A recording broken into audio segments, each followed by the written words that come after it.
No, but yeah, I'll take it back to. I'm gonna take it back to the credits.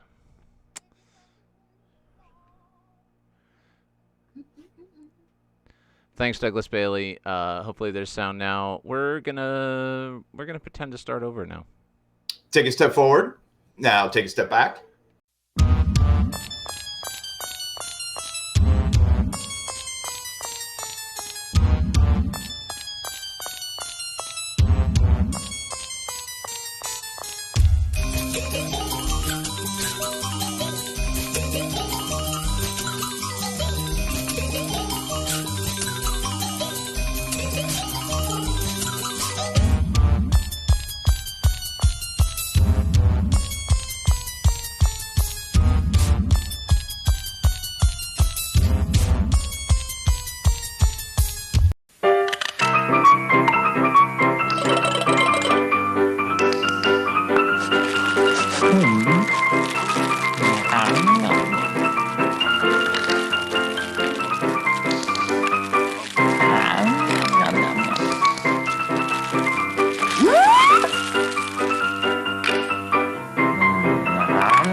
Social distancing variety hour, take 2.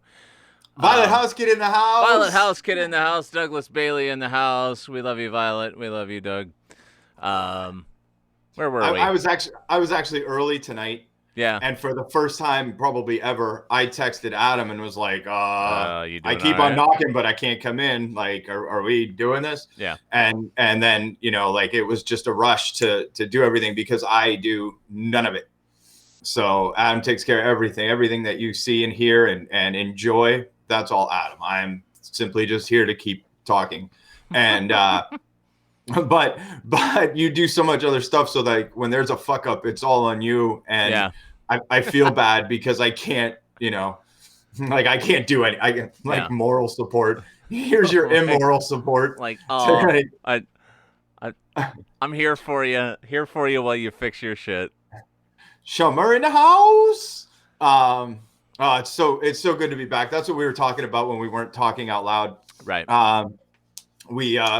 This is our first time back in a couple weeks. As you said, one intentional, the other not intentional. So let's revisit that conversation because I like where it was going. Yeah. We took a week off just because we'd been on like 8 straight weeks of shows and needed a little break just to regroup and get into the home stretch of May primary season. We got lots and lots of political guests, including our guests tonight and in the next couple of weeks. But then last week, got my COVID shot on Thursday of last week, and which went fine. Was great. Went to the LECOM pop-up clinic at Bayfront Convention Center.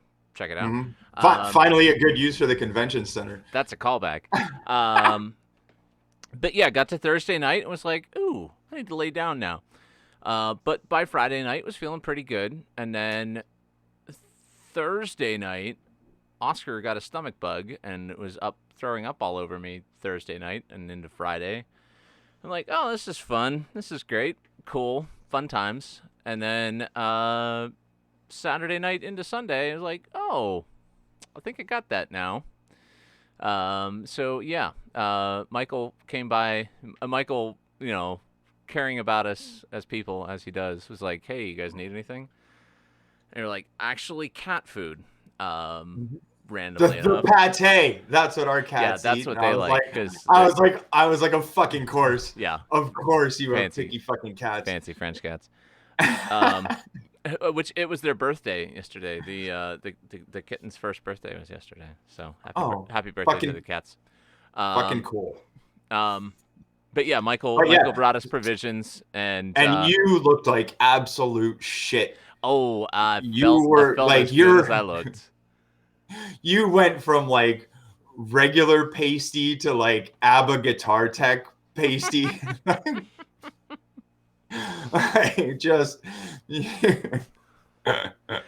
yeah, it was it was good times. I managed to be the only resident of my house who did not throw up, which was nice, I suppose. Here's to small victories. Yeah, definitely small victories, but yeah, it Oscar picked it up wherever it was that Oscar picked it up, and then uh, yeah, it made its way through my entire house pretty much real quickly, which was very exciting.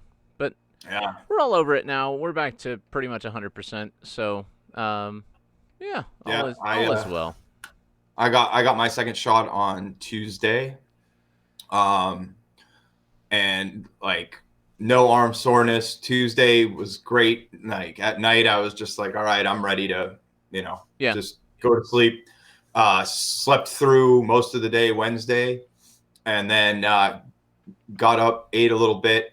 Was feeling achy, but all right. I Yeah. have that other show that I was gonna do. Right. Like 6 o'clock rolled around, and I posted like, "Oh, show night, let's do this," And then about 45 minutes later, I had been on my feet for about an hour, consistently, Right. and I was like, "Nope." Yep. And knocked my shit out, and I slept through most of a Red Sox loss that night. But yeah, there was no way I was going into the studio to do anything. And so I got Pfizer. What did you I get? also got Pfizer, and Yeah. Ren also got Pfizer. So we're a Pfizer house. Yeah, and like it, but then by like Thursday night, I was still a little groggy, but Friday I was all good, and now I'm, Yeah. back to my like whatever it is, I'm at my 40% base level right now, which is kind of where I just maintain. Yeah. But yeah, so there we go. Like everyone, it's open. Everyone over 16 now. So please, we encourage you where you are. Call everywhere. There's online stuff. If you don't like making phone calls or just showing up random places, Yeah. I don't like there's doing either lots of of those things.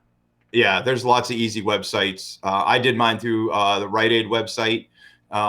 Got right in. Lifetime smoker, essential worker. They were like, "Come on down, idiot." Hey, you've been hornswoggled twice by capitalism, you fucking idiot. Like, well, wage slave, and you're gonna get cancer from the plant that saved the world, tobacco. Kids don't smoke. What's up, bud? What up, Oscar? Well, I can't help you with that, but do you want to come say hi to Michael? Nah. You got better things to do than that. Oh, Oscar sighting, man. And I was just about to say, like, I haven't been able to be angry for 3 weeks, and now instead of getting angry, we got Oscar. Yeah. Well, man, our guests are. Our guests don't stand a chance. Hey, dude. Oscar! Squeezing through. Lost my sock. You lost your sock. Yeah. Oh. Far away. Yeah, how did you do that? Well, you rolled over my sock. I rolled over your sock. It happens. So, you have anything to say to the people? No. No. Oscar, how are you feeling? You feeling good, man? Yeah. Did your belly get feeling better after you were sick last week? We were just talking about how we were all sick in our house. Cool. Yeah. Are you playing any fun games? When? In general. When, just, I don't know, now? Shouldn't you be to bed? Why do your parents let you stay up so late? Is it because you're cool? Yeah. Is it because they know what you're going to become? They know what I'm never gonna become.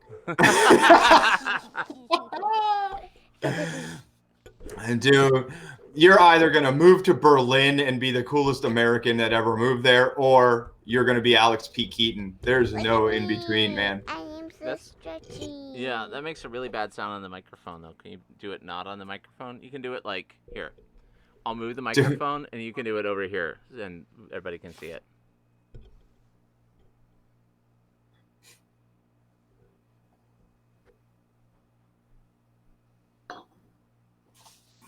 Magic, man. That's why people tune into this show. It's for moments like this. Yeah, tickle him for me.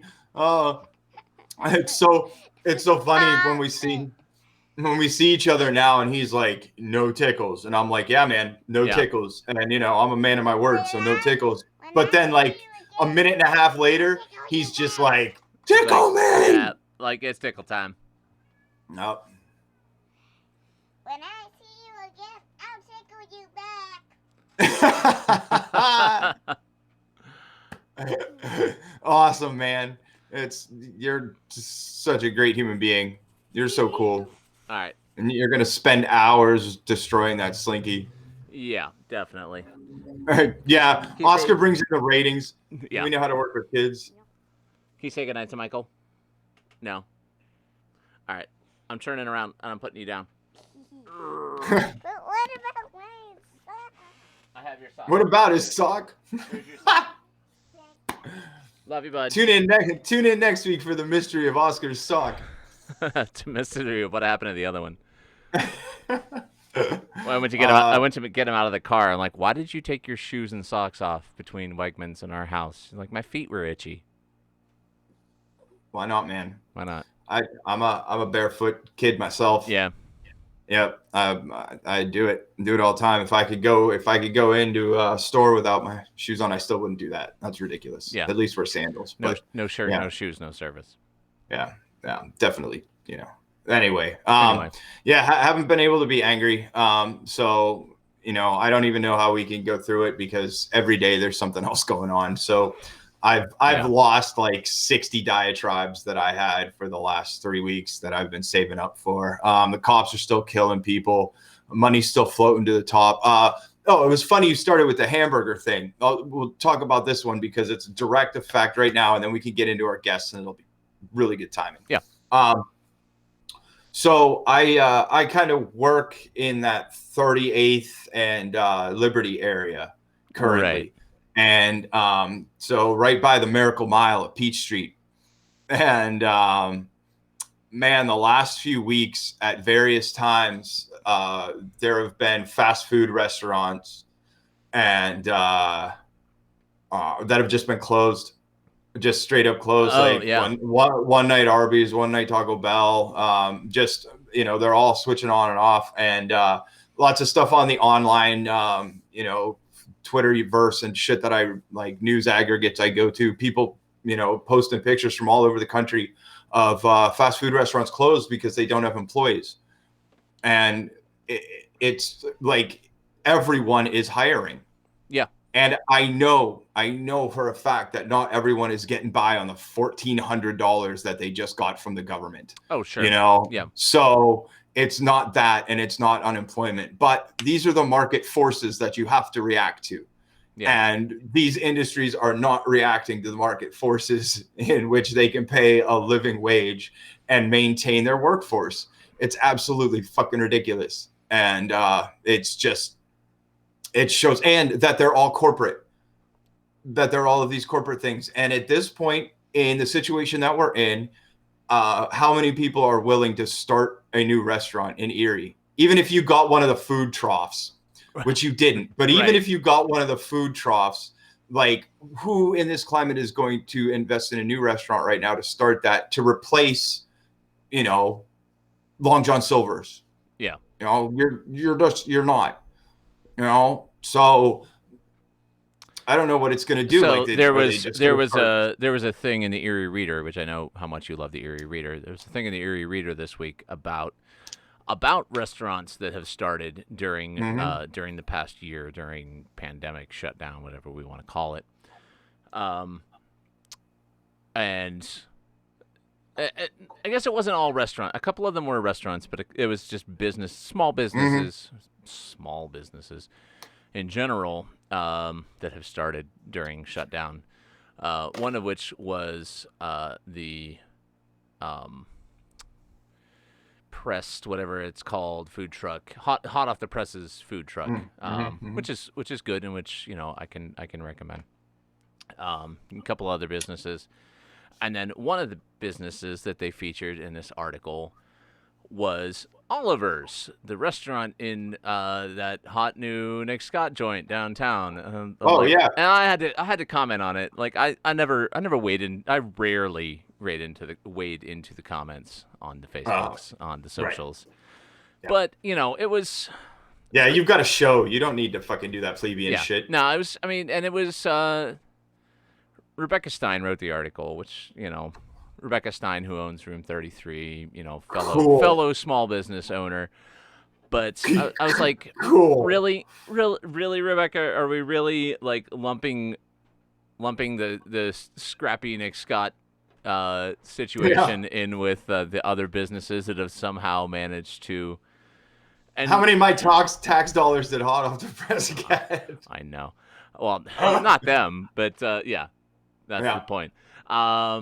But yeah, she was very diplomatic. Like, oh, I didn't call them scrappy, and you'll notice that that was the only one of the four where it was not the owner who I talked to. It was the guy who's the manager of the restaurant. So it's, I guess people working there need gigs, and people trying to run a restaurant, despite the fact of who they work for, are trying to do a thing and whatever. But yeah, I thought it was interesting that, like, of trying to come up with businesses that have started during the current situation. That was one of the best ones that they came up to talk about, which is here, this proves capitalism still works. Look at this, with all the tax breaks and fucking shit that they get, and like they somehow managed to Somehow. make it somehow. And yet he persisted. Nick Scott, here's to you. You're keeping Erie afloat. Salute.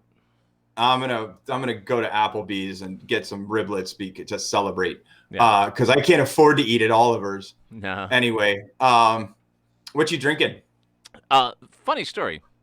So, guest of the show, friend of the program, going to be with us in a few minutes. Chuck Nelson. Mm-hmm. We were making arrangements for the show, and he'd seen the show, which we always recommend. And he's still coming on. He's still coming on. Was like, oh, I should probably get a 6-pack, shouldn't I? I'm like, yeah. I mean, it's not required, but we certainly don't discourage it.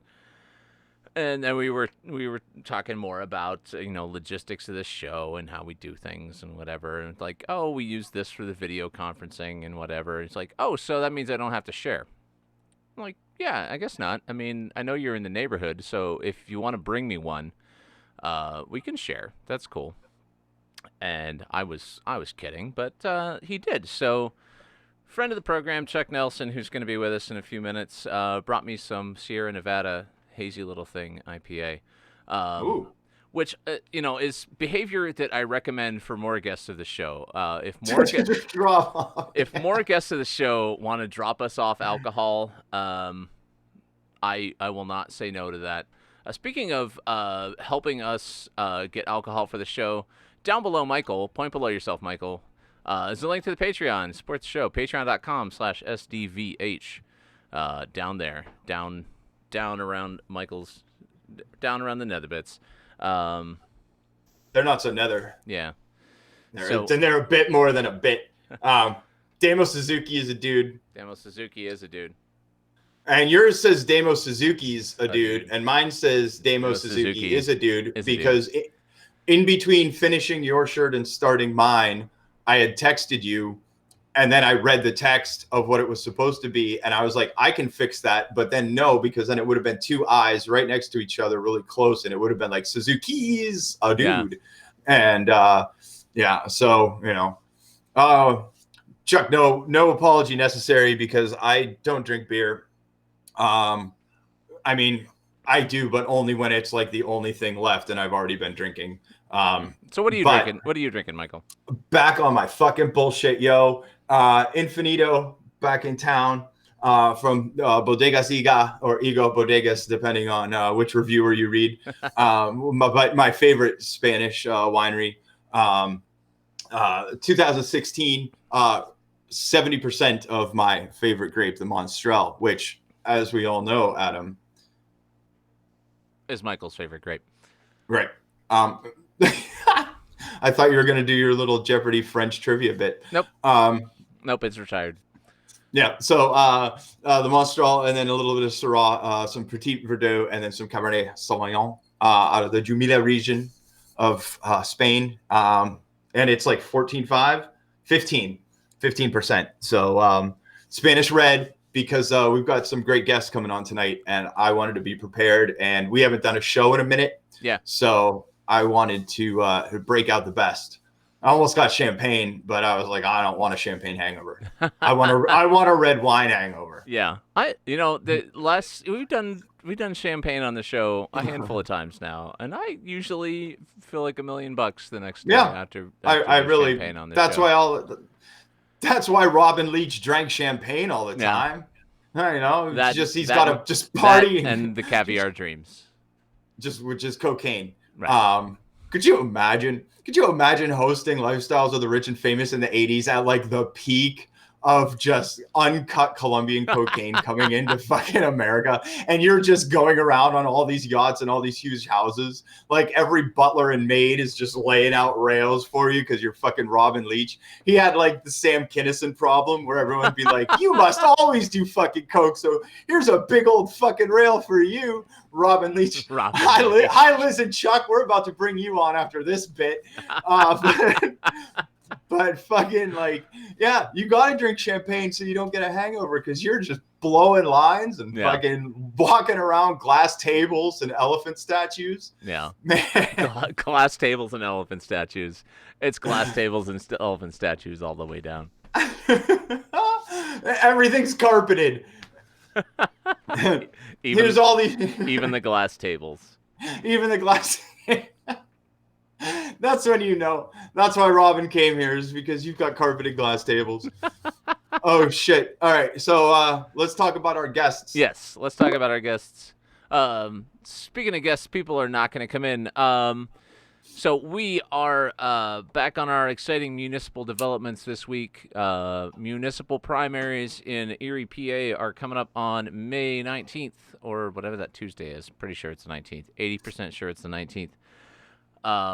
Many folks running for city council.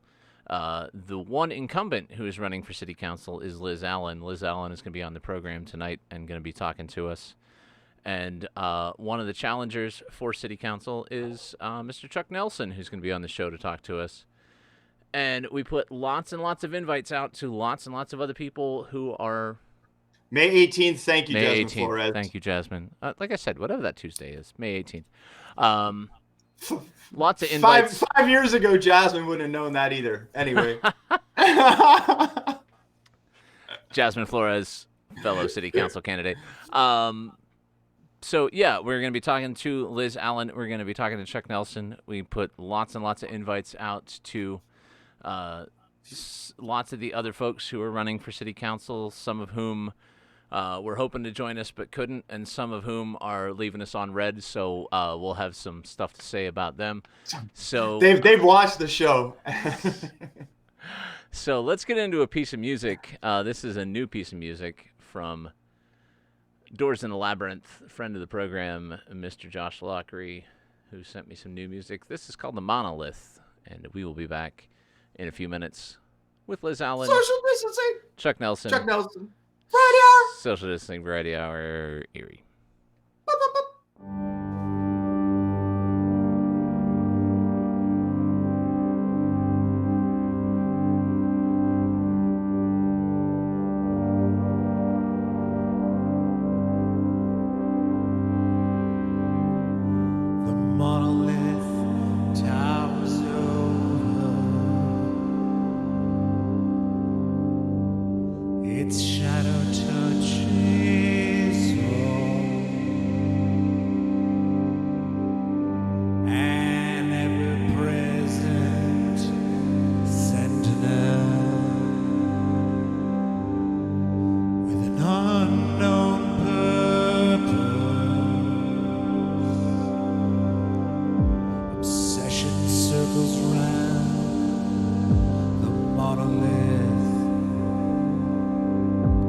Can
No escape from the reminder.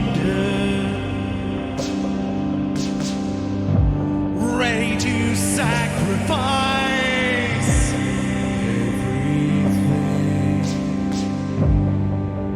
just to understand.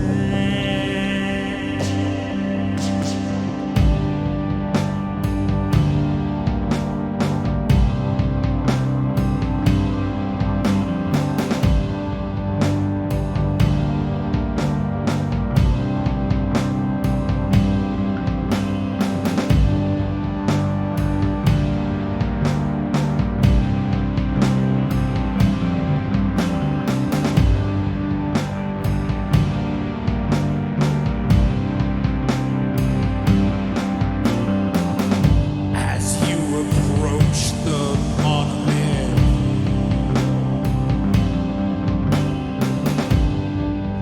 it slowly loses form.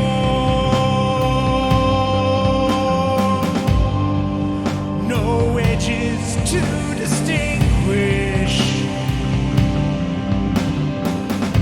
swallowing horizons. You wonder why you came. If this was all that you could see,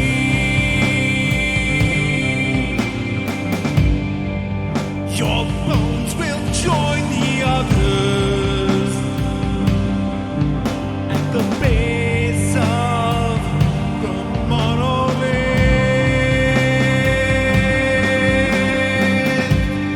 It was all worthwhile. It was all worthwhile.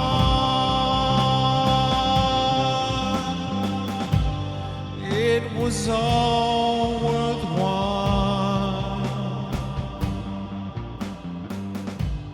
It was all worthwhile.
Social distancing variety hour. That was Doors in the Labyrinth. That's called the Monolith. Thanks for staying with us. Liz Allen, Chuck Nelson. Hi, guys. Hi. Hey, Cheers. welcome Cheers. in to keep Cheers, up with Chuck. each of you. Yeah. Cheers. Cheers. Wow. I can't. Oh man, in like 45 minutes, I'm gonna see what we can get Chuck to say to ruin his candidacy. I was worried this could be like an Elon Musk, Joe Rogan moment, and that Yeah. would totally end my candidacy. I didn't know what kind of vibe this thing had. Yeah, not that one. Liz, what are you sipping on tonight? I am drinking chamomile tea. Oh, okay. Do you what, do you have a little Pete Hamill in you, Liz? Did you is it just because it's 10:30 on a Sunday night? You just you don't tip it back. You've been drinking all day. It's just you can't drink tonight. All right, so Buck Night every single Seawolves game. Yeah. You never miss her at Buck Night. I've shaking hands and throwing back Bud Lights. No, I am more likely to be I'm an usher at the Seawolves. Mm. So, Michael, I will say if you use certain language, I might be down at your seat asking you not to say that because this is a family-friendly park. Yes. I actually, uh, I've kicked 2 people out for Yeah. using bad language. Oh, Only you 2. have to. One guy looked at me and he said, "Do you want me to leave?" You know, he winked at me. And I said, "Did you just wink at me?" And he said, "Yes. Do you want me to leave?" And I said, "Yes." Actually, because my boss was had overheard what he was saying. And then Yeah. there was another guy one time who was using all kinds of foul language, and I had to tell him this was a family-friendly park. So Oh yeah, when I'm they in they family, don't they don't think cotton to I'm my going to be brand of tough humor. because I'm Yeah. a female, but I am Oh, following the we know rules. that. I mean, the people that doubt toughness because of gender are slow to think about a lot of things. But all right, so let's for the people that watch this show that don't know about nor care about politics, but we're trying to win them over. Let's get some like give me your most like stump speech drenched I'm from Erie and I'm going to save you like introduction about yourself because this will be the last time we're going to let you just and then we'll stay move on from that. yeah, because then we're going to ask hard questions. But I mean, introduce yourselves and be as smarmy as you like, but also, you know, just give the people the highlights because there are things about both of your lives and things that both of you have done or stated you would do that I want to ask all about. So before we get into that, I want people to have a bit of background. So Liz, please start just because I looked up and saw you first when I was like, who's going to start? Or maybe because my last name begins with A. And Bears. What was I on? I was on something. Oh, it was the WQLN thing, wasn't it? Where I said I have a lot of Catholic guilt, including the fact that I got to go first on this show. It was either WQLN or one of the other ones. Democrats. My last name begins Democrats. with A. Yeah. Anyhow. Yeah. All right. So I am from Erie, but I went to school at Marquette University in Milwaukee, and then my husband and I moved to Battle Creek, Michigan, and then we moved to Fort Wayne, Indiana, and then we moved to St. Louis. And he was from northern Jersey, but I wanted to get closer to my parents so my kids could be near their grandparents. So we moved back to Erie, and I got a job at the Morning News at the time where I'd worked when I was in college. So I was a journalist most of my life, and then the newspaper got sold on December 14th, 2015, and 7 of us left the paper by the end of December because we didn't know what the future was going to be like under a chain. Mm-hmm. And I enjoyed 2016 off, you know, just having a good time. I was in a book club with a bunch of women, and we read nonfiction, social justice books. We read Just Mercy, Evicted, and we also read the Erie Refocus Plan. And we talked about how could we change things on a local level. How much Pinot Grigio do you have to drink before the Erie Focus Plan becomes interesting? Nonfiction books and the Erie Refocus Plan. The other people drank wine. I usually don't drink. Yeah. Anyhow, and then I went on the Women's March, and I came back, and some other people asked me if I would run for city council, and I said okay. So I do want to clarify that I don't think you run to save the world, because it's kind of little things that you're able to do, and if you go in and think you can totally be the savior of everything, you'll be disappointed. So anyhow, and my personal stuff, I'm sure Chuck did this too. I had to write a bio for the Erie Regional Chamber survey. When you're running, you get all these surveys, and everybody wants you to kind of like answer the way they want you to answer. You know, put yourself in this box. Yeah. Yes, you're going to fit our category. So I started thinking about the bio, and I decided I would make it more like I was writing a column about myself. So I explained that I think I put all of this in there, that my first husband died on Thanksgiving night in 1994 from a heart Nice. attack. And I got remarried in 1998. My oldest son died of an aortic aneurysm on my 50th birthday. And my second husband died of prostate cancer in 2003. And I got remarried in 2007 to my first college boyfriend, who was divorced, and moved to Erie from New York. You mentioned Pete Hamill, and my husband now had worked in sports journalism at the New York Daily News, at Newsday, and at the New York Post. So I don't know if he knew Pete Hamill, but he knew Lupica, Yeah. and he knew some of the other. He knew Breslin, I think, who I think was kind of a jerk. Yeah, that's Jim. classic. Well, I mean, you could watch interviews of Jimmy Breslin now and be like, that guy's a jerk, but I mean, you get it. But he's not Yeah. wrong. Anyhow, so we both love baseball. We dated in college, and I'm a Pirates fan, and he's a Mets fan, and I would break up with the poor guy all the time. And one time, the only reason we got back together is because the Mets and the Pirates split a 4-game series over Easter break. So if they hadn't, I don't know. So I'm a huge baseball fan too. If I could, He's a if I big could, Mets fan, though. if times would have been different when I graduated from college, I might have become a sports writer.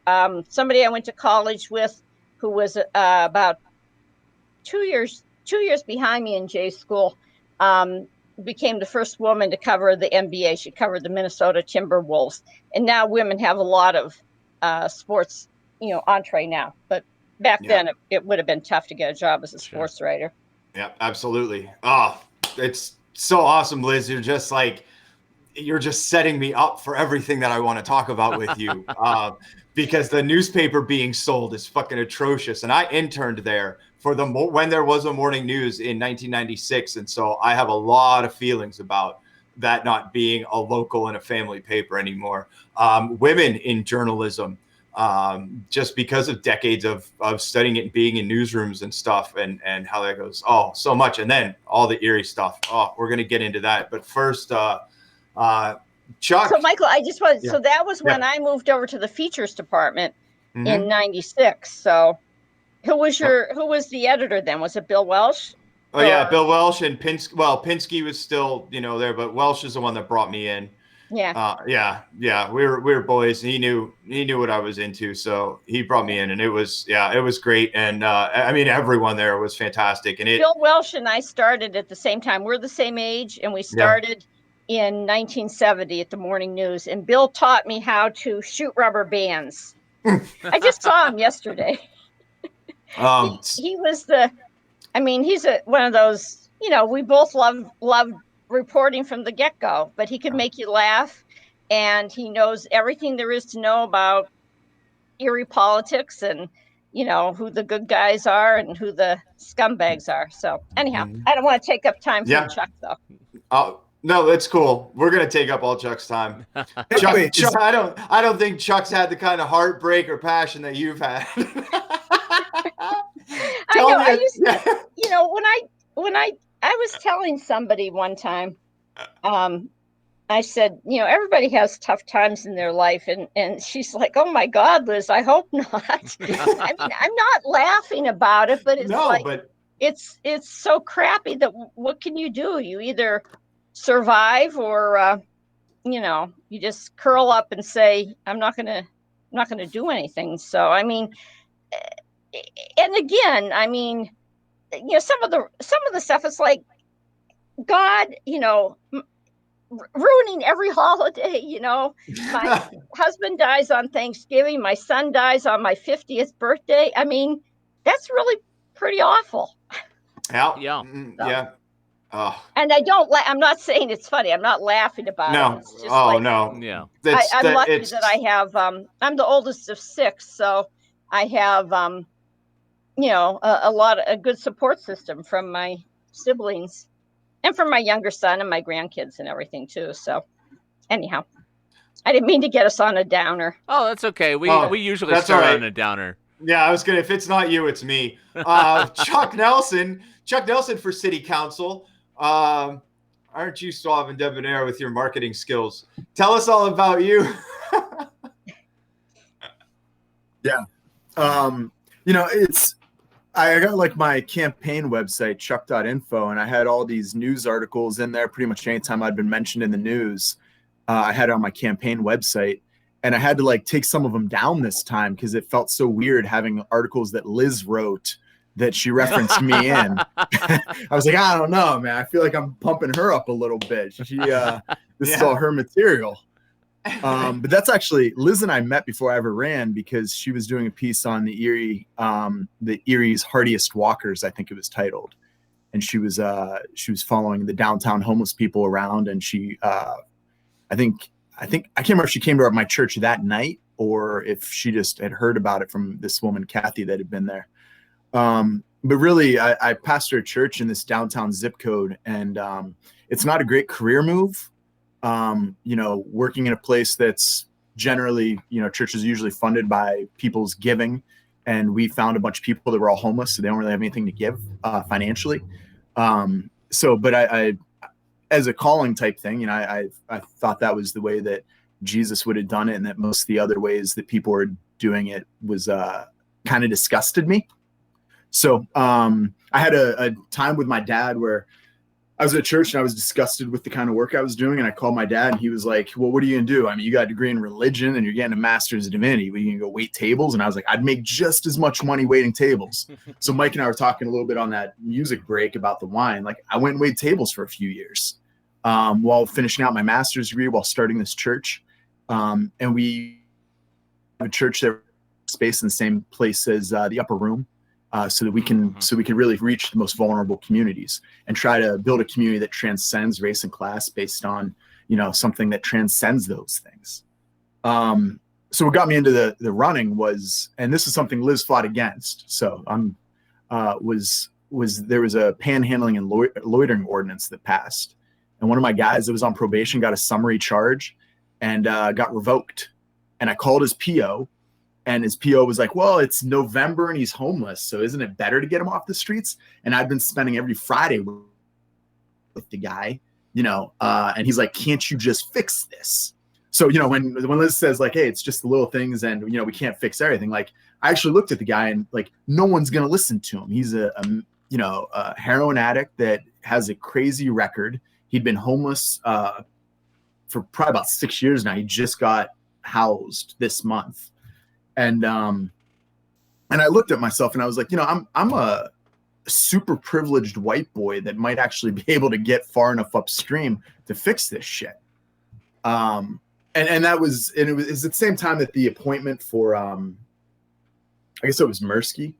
Oh, Yeah. Does that sound right? Mirsky? Yeah. Mercy At the was same time that was up. So Mercy like was the literally, first one, yes. yeah. So it was literally, I was having a couple drinks with a buddy of mine and talking about some of the other things I saw in the city that I thought could be fixed.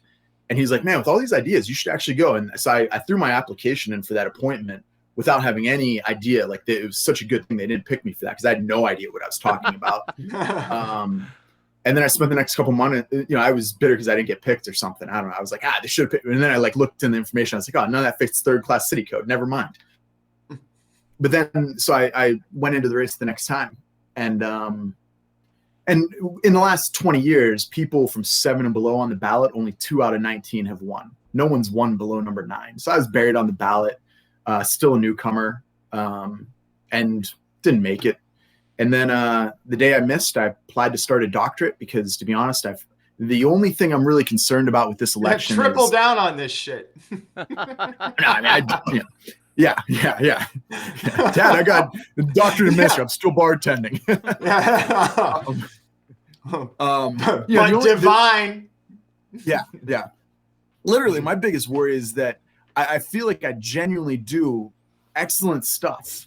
We the homeless people don't tithe. So we get 70% of our revenue from the outside by hosting groups that come from around the nation, from mission trips into the most impoverished zip code in the nation. And these kids are sitting down having breakfast with the homeless, and we're teaching them like relationships to transcend those barriers of culture. And honestly, my biggest concern is I see how much time Liz puts in. And I've talked to Kathy Schaff about this way too much. My biggest concern is that I'm actually, if I get elected, I may take away from doing better things. But I really feel like I have a particular perspective to lift up people that aren't being heard, and to be someone that will listen and will advocate. And then Liz and I were on another thing, and we made jokes about being nerds with budgets and stuff. Like I'm getting a doctorate for obviously no purpose other than my own entertainment and learning. I mean, I'm not making any more money on it. Right. Just tripling down on that. So, I love studying the injustices that are happening by communities and municipalities, and finding ways to fix them. Finding ways to lift up people that are being left behind for so many different reasons. And I feel like I'm someone that those guys that don't listen will kick it back with, and maybe listen a little bit, and maybe we'll get the 4 votes by being able to communicate well. Yeah, Chuck, when Adam told me you were going to be on the show, I was like, oh, like beautiful, because I'm just going to hit this guy with Jesus shit because, roar, because I was raised Catholic. So I've got a whole different perspective about what our Lord and Savior can do for me. But then I was reading about you, and it's like, oh, all right. It's good, because it's almost like Jesus is incidental. Like he's like the cachet card that you're like, no, I'm doing this for the Lord, but like I'm doing good works because these are the shit needs to be done. So I can't come at you like that because I won't, because you're doing it right. And the stuff that your wife does is amazing too. So make sure you mention that and talk about that later, because that's important. But the Catholic Church in Erie is huge. And they've got a bunch of property. They've got a bunch of issues, and they are running real estate hedge funds through schools and universities in this city. So if you're for city council, what are you going to do as a divine man of the cloth to take on, the one Holy Roman and Apostolic Church in this town? Because they're gentrifying the Lower West Side. They're using Gannon to buy up all kinds of shit tax-free. Like, they own so much stuff and control so much stuff. And they're the people that vote with them, even when they don't. But it's a culture thing. Everyone went to one of their schools. Adam talks about it all the time. He can never really be from Erie because, he didn't go to St. George's. So, hey, can I let me interrupt? Yeah. My husband was in the hospital. My third husband. Okay. Thanks for bringing us down again, Liz. No, but so Eric's been here, moved here in 2006. We got married in 2007. He's from New York, comes to Erie. He's in the hospital, and the nurse comes in and says, "Where did you go to high school?" And Eric says, Cardinal Stepanak in Westchester, New York. So then she immediately turns away from Eric and says to me, "Where'd you go to high school?" And I said, "Villa." "Oh, maybe you knew my aunt." And even, I know you want to talk about these deep, weighty issues with the Catholic Church, but I think that's one of the good things and one of the hard things about Erie. I say we're very parochial, and by parochial, we're very close knit. David Kozak from Gannon used to say this is a city of, he wasn't from here, but he said, this is a city of cousins. And my husband and I, we used to go to Tacky's for breakfast on Sunday after church, and he would start talking about somebody. I'd be like, "Eric, don't say that. The person in back, you could be their cousin. Don't talk about anybody." So anyhow, it was just funny though, because the nurse didn't care to finish talking to him because he was not from Erie, so she couldn't make any connections. But with me, she was like, "Oh, you went to high school with my aunt. Oh, okay, yes, she was one of my best friends." Anyhow, so Michael, Michael, how many cousins? Michael, how many cousins do you have in Erie? Barriers we have. we talk about being a welcoming community. Chuck had mentioned, you said something like, I don't know, you haven't been here forever. We need the new blood, the new ideas, but it can be hard. So I think that's kind of an elementary thing. My first husband, we had gone to school together. I told you he was born, well, he's from Northern Jersey, born in Brooklyn. And people at St. Andrews used to say to him, because he was a greeter, what parish are you from? And I said, I know what they really want to know is why is a guy with a Brooklyn accent at 7th and Raspberry? So anyhow, that's just, and Yeah. that is one of the, I think, things I bring to council, though, is that having worked at the paper forever, but also having had the experience of having lived elsewhere. So I know that you can do things differently. Yeah. So I think I know Erie's history, but I also can say we need change. So anyhow, I didn't mean to interrupt, but No, not at all. But that's my. You talked about Adam, and he didn't go to St. George's. So Yeah. But that's my point exactly. Is this is an ingrained thing, especially with a certain generation in this city, and it is a thing that is alive, and it's not. I'm not attacking the church for that. It's about money. It's about control. It's about having to ask permission to do things. It's about having to work around. It's about having to look at what they've done just to 6th Street. And they started doing it at 8th Street in the late 90s and just start buying property. And then they fix it up and it's tax free. And then the local taxes go up and they're not paying anything extra on it, and it's just like, what are you going to do when you keep pushing people out of this city, and there's so many different factions of that. But honestly, and Chuck, will start with you, like, how do you fight that on city council? Because that's a shit ton of money in a shit ton of places that are, no longer livable or affordable for a lot of people that aren't working at Taco Bell or Arby's the last 2 weeks. So, where do they go? So, are you talking about the church particularly displacing people? Well, I'm talking about, like, there's an element of control between the hospitals, the Catholic Church, Erie Insurance. There's all kinds of things that you have to reckon with, and no home charter rules. I mean, all of these things. But, like, how do you fight against the Catholic Church for money and for property and for doing the right thing? Like, your church should get tax exempt because you're doing shit.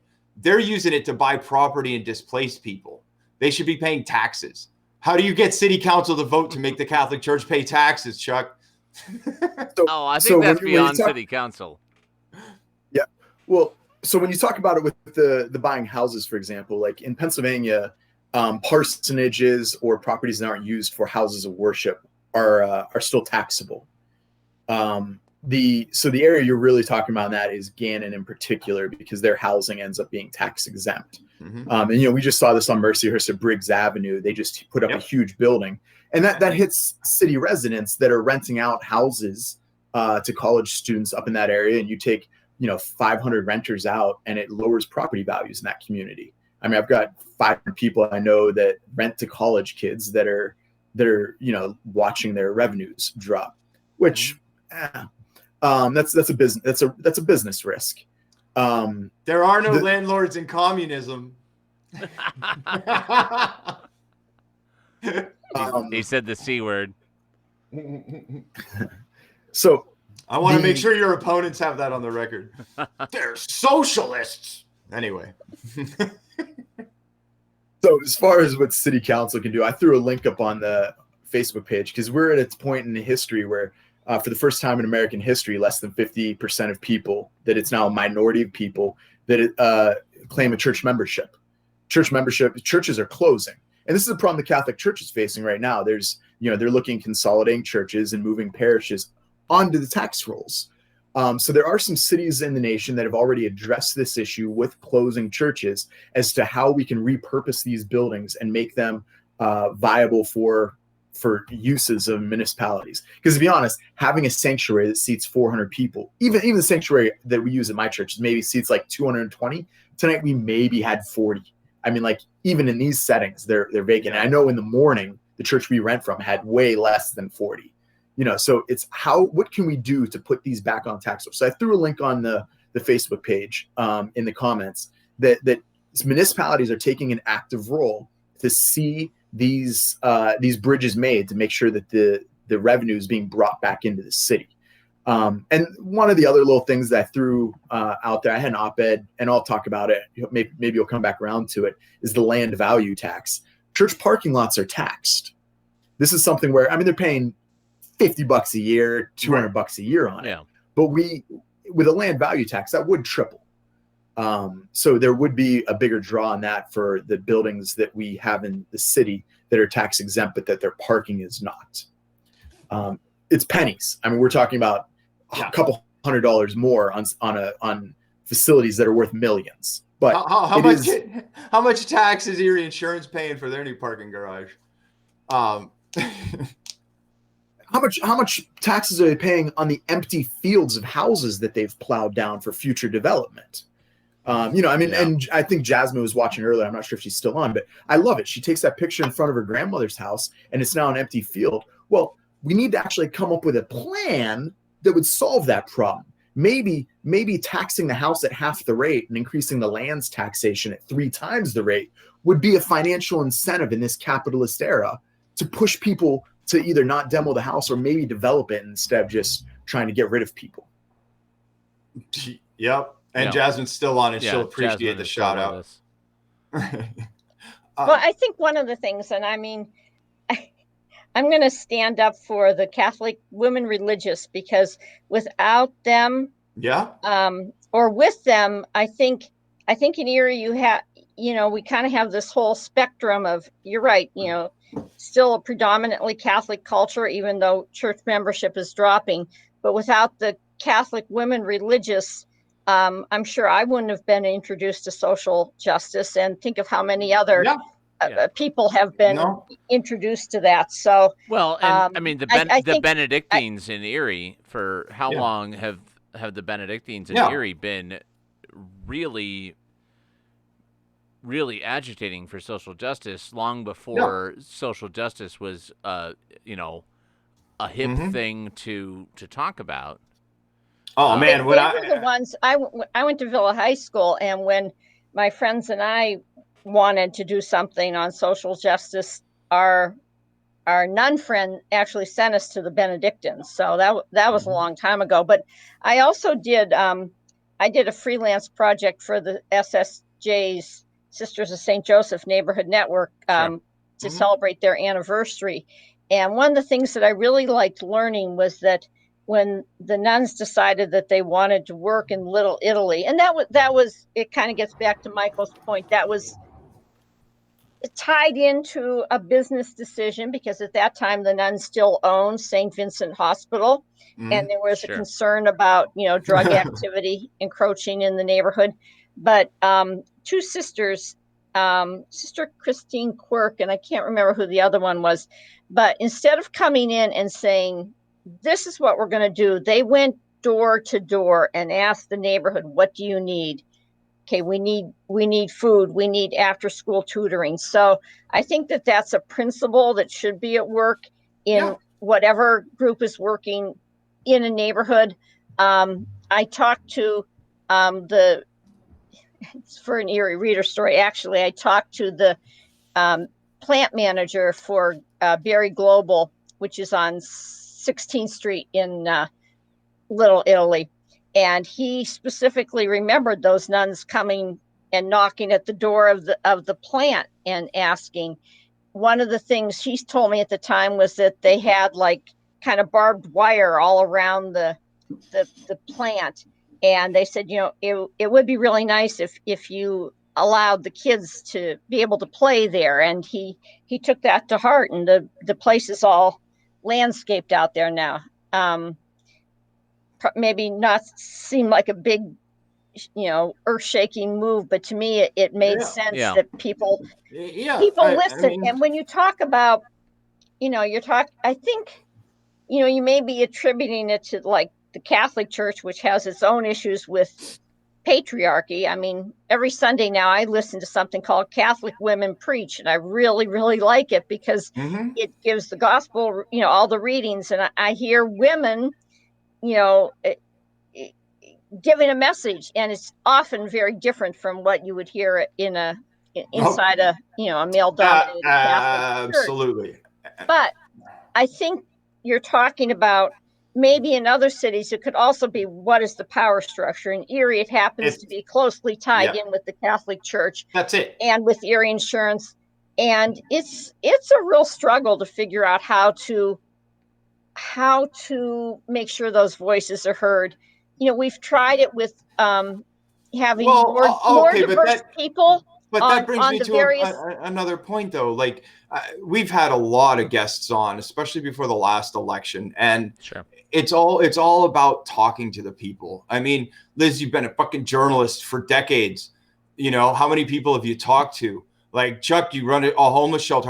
In a church? How many people have you talked to? Like, you've talked to everyone, and I mean, like, at what point is it just leadership? Do we just need someone to go in and stop? And you've heard it. You know what it is. It's jobs, it's money, it's security, it's taxing the rich. It's not having bayfront hotels. It's having places for people to live. Like, how many empty properties does Rick Griffith have? How many homeless people do you think he could house in one of those? Like, I mean, at what point is it just figuring it out that, like, food troughs are not going to save downtown? Like, the convention center hasn't saved downtown. Erie Insurance Arena hasn't saved downtown. Like, the Bayfront Connector hasn't saved Erie. So, like, at what point are you done listening? Because everyone's story comes from one thing, like money and support. Money for schools, money for health, money for mental health, money just to get by on in a food desert where you have to buy your bread at Family Dollar every day. And it lasts for 2 days and then it's done. Yeah. Like, at what point do you need to talk to more people to make sure that they get the thing that they need, that we know they need?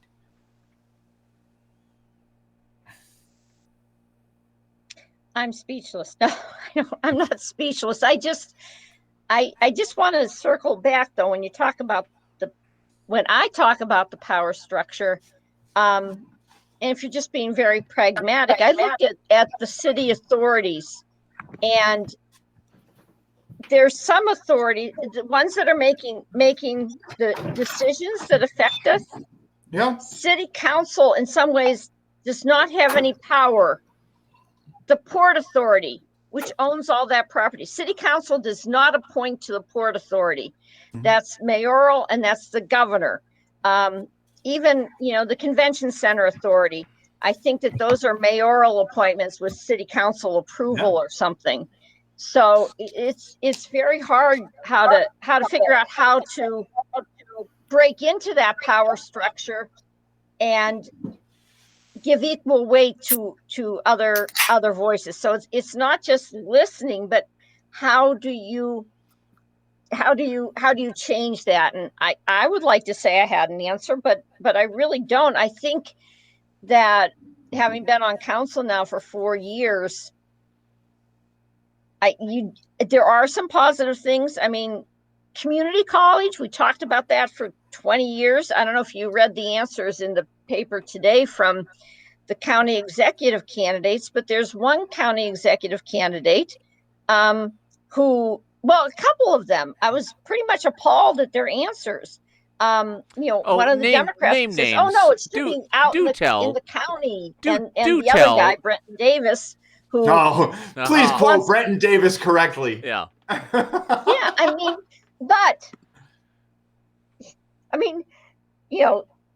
to think that took 20 years to accomplish, but at least it is here.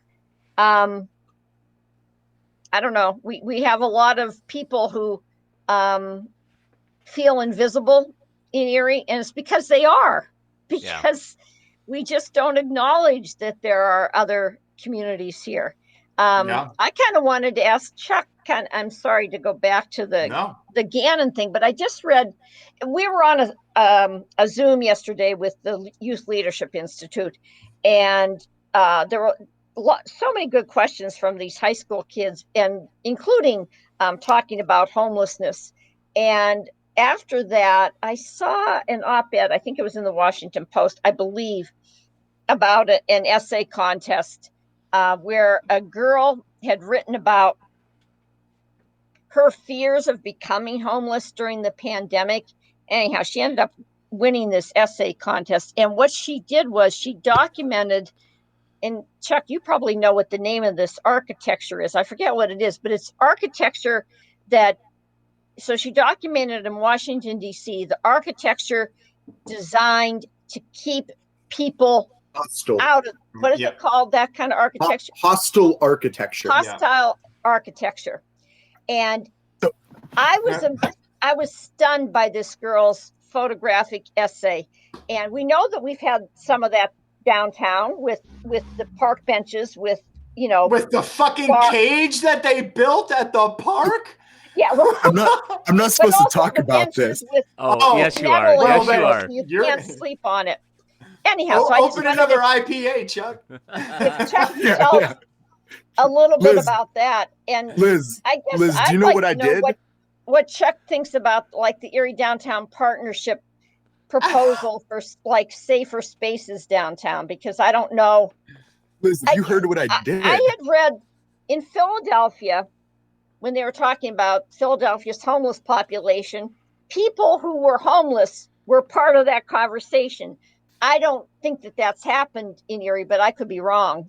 Well, before we get to Chuck, because I know you're raring to go, like you're just so set. So I just want to, a thing that I've recently learned is that at McDonald's, when they would put park benches out in front of their stores, they would put a Ronald McDonald there so that the kids could take pictures of them, but they'd put them there so that homeless people couldn't sleep in front of McDonald's. It didn't have anything to do about getting a good picture on that Polaroid with your kids. It had to do with homeless people not sleeping in front of the largest franchise of restaurants in this whole country. And that just, if that doesn't kill you on capitalism, I don't know what is. All right, Chuck. Oh, what are those fucking battle bots that all the kids use where they pull a string and they shoot them into the thing? That's what I'm not supposed to talk about this. That's what we're here to talk about. Is the stuff we're not supposed to talk about. Liz, I think that Erie Downtown, you specifically asked about that. I think they're going $8,000 in the right direction. But the hostile architecture bugs the heck out of me. And I haven't said anything about this publicly, but I did my campaign announcement in Perry Square at a picnic table next to the cage stage that I built and dropped in the middle of the park so that there would be a public place for the guys to sit and have lunch that was appropriate, not cagey. And we had local artists write Erie for All on it in a big mural. And we had it built right before the COVID numbers spiked. So it sat, but I installed it like back in, I don't know, as soon as the COVID numbers settled back to a reasonable number. But, they took out any of the places that people could comfortably sit. And it lasted 9 days before Erie Parks and Rec, or I don't know who it was that did it, got rid of the picnic table. But 9 days. It was 9 days for this city to fucking remove an atrocity like that, a danger to other people. City Hall? Yeah. So we did it. It was me and a couple buddies, and it was like one of these kinds of conversations where one of the guys was like, "Man, this is so," and I was like, "Dude, we could just build a picnic table for like $100. Lumber is really expensive. It costs like $280. No. And then we wanted to make it pretty enough that it would stay. So we got one of our buddies that painted, and we painted it up, and then we took it on a Saturday morning, maybe in February or something like that, and we installed it. And then the homeless and then I told Prime out 5 or 6 of the guys from like church or buddies of mine. And every time they drove by it, they'd take pictures. And there was always those downtown guys, Luis and Robert, and all the downtown guys were always sitting at it. It was like, it was like 9 days of me just having like a little win every day of like sticking it to the man. But I haven't put this on Facebook or anything. Like I posted pictures Facebook of my now. kids sitting at the table, and I did my press conference to announce my kids taking credit for it publicly until now. Oh, Liz, you can call somebody down at the precinct, get this guy thrown in and get him out of the race. I talked to a lawyer ahead of time. They said it would only be littering. It's not vandalism because I didn't destroy anything. I'm sorry. I know that you like to ask these tough questions, but that just reminds me. So when I was at the morning news, the first summer I was there, I was never allowed to cover the police beat. And I was always kind of mad about that. But I always said I thought that the editor, he didn't want a woman on the police beat because the previous woman who had covered the police beat came into the paper one night and laid a gun on the city desk and announced that she had just shot her boyfriend to death. So I kind of thought, yeah, I know. I'm full of a million stories. But anyhow, so on the last night of summer of my internship, one of a guy who was like a year older than me finally took me down to the police station. And when I went in, the guy said, Liz Allen, oh, we have a warrant here for your arrest. So they locked me up for like an hour. I mean, you would never do this today, right? I mean, Right. Oh, they yeah. locked me up, and I decided right then and there I never wanted to get arrested, and I'm kind of laughing about it now, but just an hour of being in a holding cell was scary. I mean, I knew it was all a prank, but anyhow, so that was my Sure. one All right. experience at when you're talking about going and ratting out Chuck. I would probably never do that. Let's Thanks for not being a rat, Liz. Liz, let's talk about this so that you don't have to answer that, because I want to get into this because it's personal for me. Okay. Because I have known since I was about 8 years old that I wanted to be a journalist. And I went to the Annenberg School of Communication at the University of Southern California for a bit. I did an internship after my freshman year at the Erie Morning News. And after, maybe 3 weeks of writing obituaries, I was on a beat and I was writing articles. I got a front page article. It was an awesome experience. I made more money as an intern in 1996 than I make now in a week. It was awesome. But there was competition in the fact that there was a morning and there was an evening edition. And even though everyone was on the same team, there were different writers for different beats, and they did different things, and it was amazing. And everyone was helpful, and it was action. I was in the newsroom the night of the Atlanta Olympic bombing. And Wow. It was one of the most high octane journalism moments of I was 19 years old, but I mean, it was one of those things where it's like, stop the fucking presses because this shit's going down. I spent 4 hours at the public library the next day because someone thought that the bomber may have gone to high school in Erie. And so I looked through old yearbooks of every high school just to try to find this guy. I mean, it was amazing. And now they kicked everyone out, took early retirement to sell to a hedge fund who doesn't give a fuck about this city, doesn't know anything. From a personal standpoint, I've moved on from journalism to music because being a disc jockey and talking about Phil Spector records and how he's a bad person but writes a mean pop song is a lot better than covering people whose homes have just burned down or whose child has just died or whose kid has a bad disease or whose high school isn't getting funding. Just all kinds of things. But then I dragged you back in.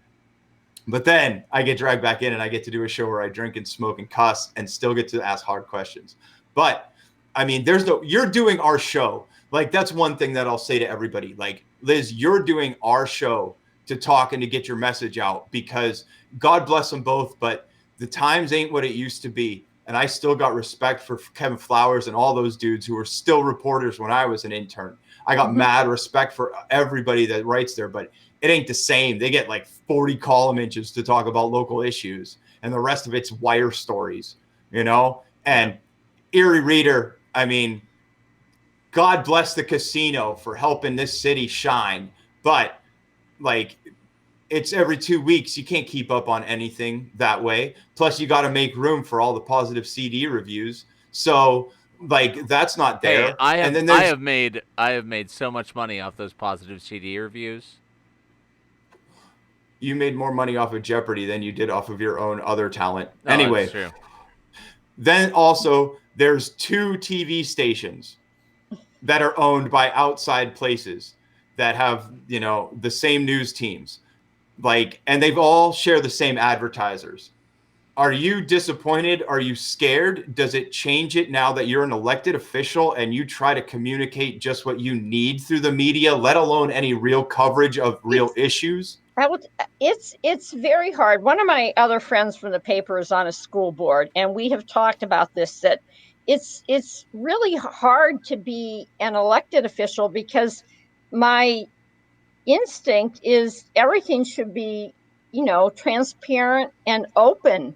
And that's not what you find when you're in government. I don't think I've ever kept anything from anyone. That's why when TV stations call me, I'm always available. And so it's like a kind of like a cycle.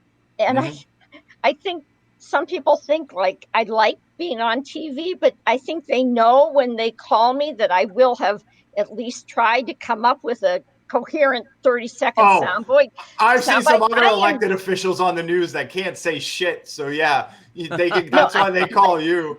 But Michael, think about like when I was at the morning news, we cut our teeth on covering every meeting. And, then the trend became, well, those are process stories. We just want kind of news featurey kind of stories. And when you don't have enough bodies to go to those meetings, stuff is going to happen. I mean, I'm not talking about Erie City Council. I'm talking about how many municipalities do we have in Erie County? I think 39 municipalities and, 13 school districts. And who's raising their taxes $2 million? Yeah. Who's going to know? Yeah, right. It's very, very frightening to me. I want to tell you about my friend Debbie McQuaid, who worked at the paper with me. Yeah, she I worked with Debbie. A beat Summit Township when Summit was just starting to grow, and there was a Summit Township supervisor who went in, and I think he wanted to get some property rezoned, and his brother was going to be able to develop there. I'm sure that's happening elsewhere, but you won't know about it because nobody's sitting there covering a supervisor meeting and saying, why are you doing this land use plan? So she was there, and she was there at the get-go as Summit, stuff moved away from Mill Creek and went to Summit once those water lines were extended. That's going to be a problem for Mill Creek, which was always the poor, and Pat Howard would write about these things, the hollowing out of the city of Erie, but then it was like Mill Creek's fine. Mill Creek's not fine anymore. They've run out of places to tax.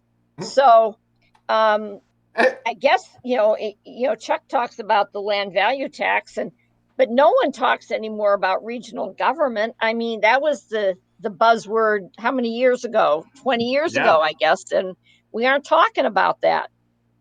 Well, do that, Liz? Can we get on there and just do that? Yeah, right. So that's another thing. And here's a question for you guys. Like, how much is it a competition, and how much is it trying to support getting each other elected and reelected? Because it's better to have more than less. Well, I think that's a good question. I want to go back to when Chuck said he applied for the job. And I don't know if you remember, but I was really angry because it was like I kept saying the fix was in because we got to that council meeting. It's Chinatown, Jake. Of course the fix is in. It's fucking Erie. No, but we got there and they said, well, the rule is that instead of voting, like it was supposed to be a tiered vote, like a round robin thing, like you voted for 6 candidates the first time and then 4, blah, blah, blah. Well, all of a sudden the rules were you could cast all your votes, all 6 votes for one candidate. And I was like, what? I said, what about one vote, one person? So that was just a real, that's why I mean, sometimes I don't think I'm doing as much as I could on the issues, whereas I keep talking about the process. I mean, it's screwed up. And so the next time we had an opening, I said, are we going to interview people? And I don't know. It's very hard to convince people or persuade people that you should do things. They should have a process that the fix shouldn't be in for anything, I don't think. And to get back to news coverage, how are you going to know if the fix is in if you don't have the resources to go and dig into stuff? I don't know, but we got to go to our Bianchi Honda cam and check out downtown right now and see how that's doing. Man, if anyone from that dealership ever got in trouble, I bet it would never be on the news because they'd pull their advertising if they gave a negative story.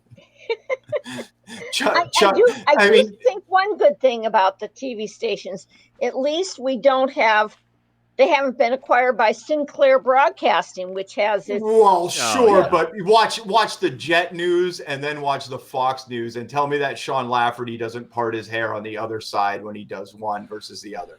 All right, but Chuck, can I just get? Yeah. How do you think we can solve that though? Because I don't know what to do. I mean, I don't know. You can't do anything now. The newspaper. No, I mean, like, it's a telecommunications bill of 1996. Yeah. But I do like what some of the the nonprofit news. Well, yeah, I want to get into that because Chuck, like, forget about your candidacy. Like, yeah, I mean, you're doing our show.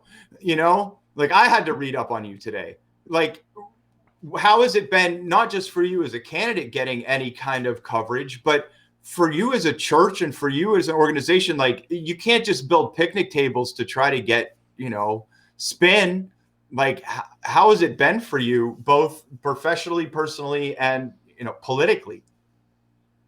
I mean, the picnic table is just like bullshit that I like to do on the side that nobody should know about. That's unveiled on you. I didn't bring that to the news. Chuck Nelson's side hustle.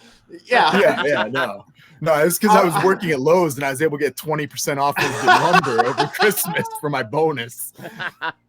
Did you bag each individual piece like Ben Shapiro? Anyway, no, I mean, to be honest, the news. I mean, Erie's kind of boring, and we've declined in population, and you got to tell them what to put on there.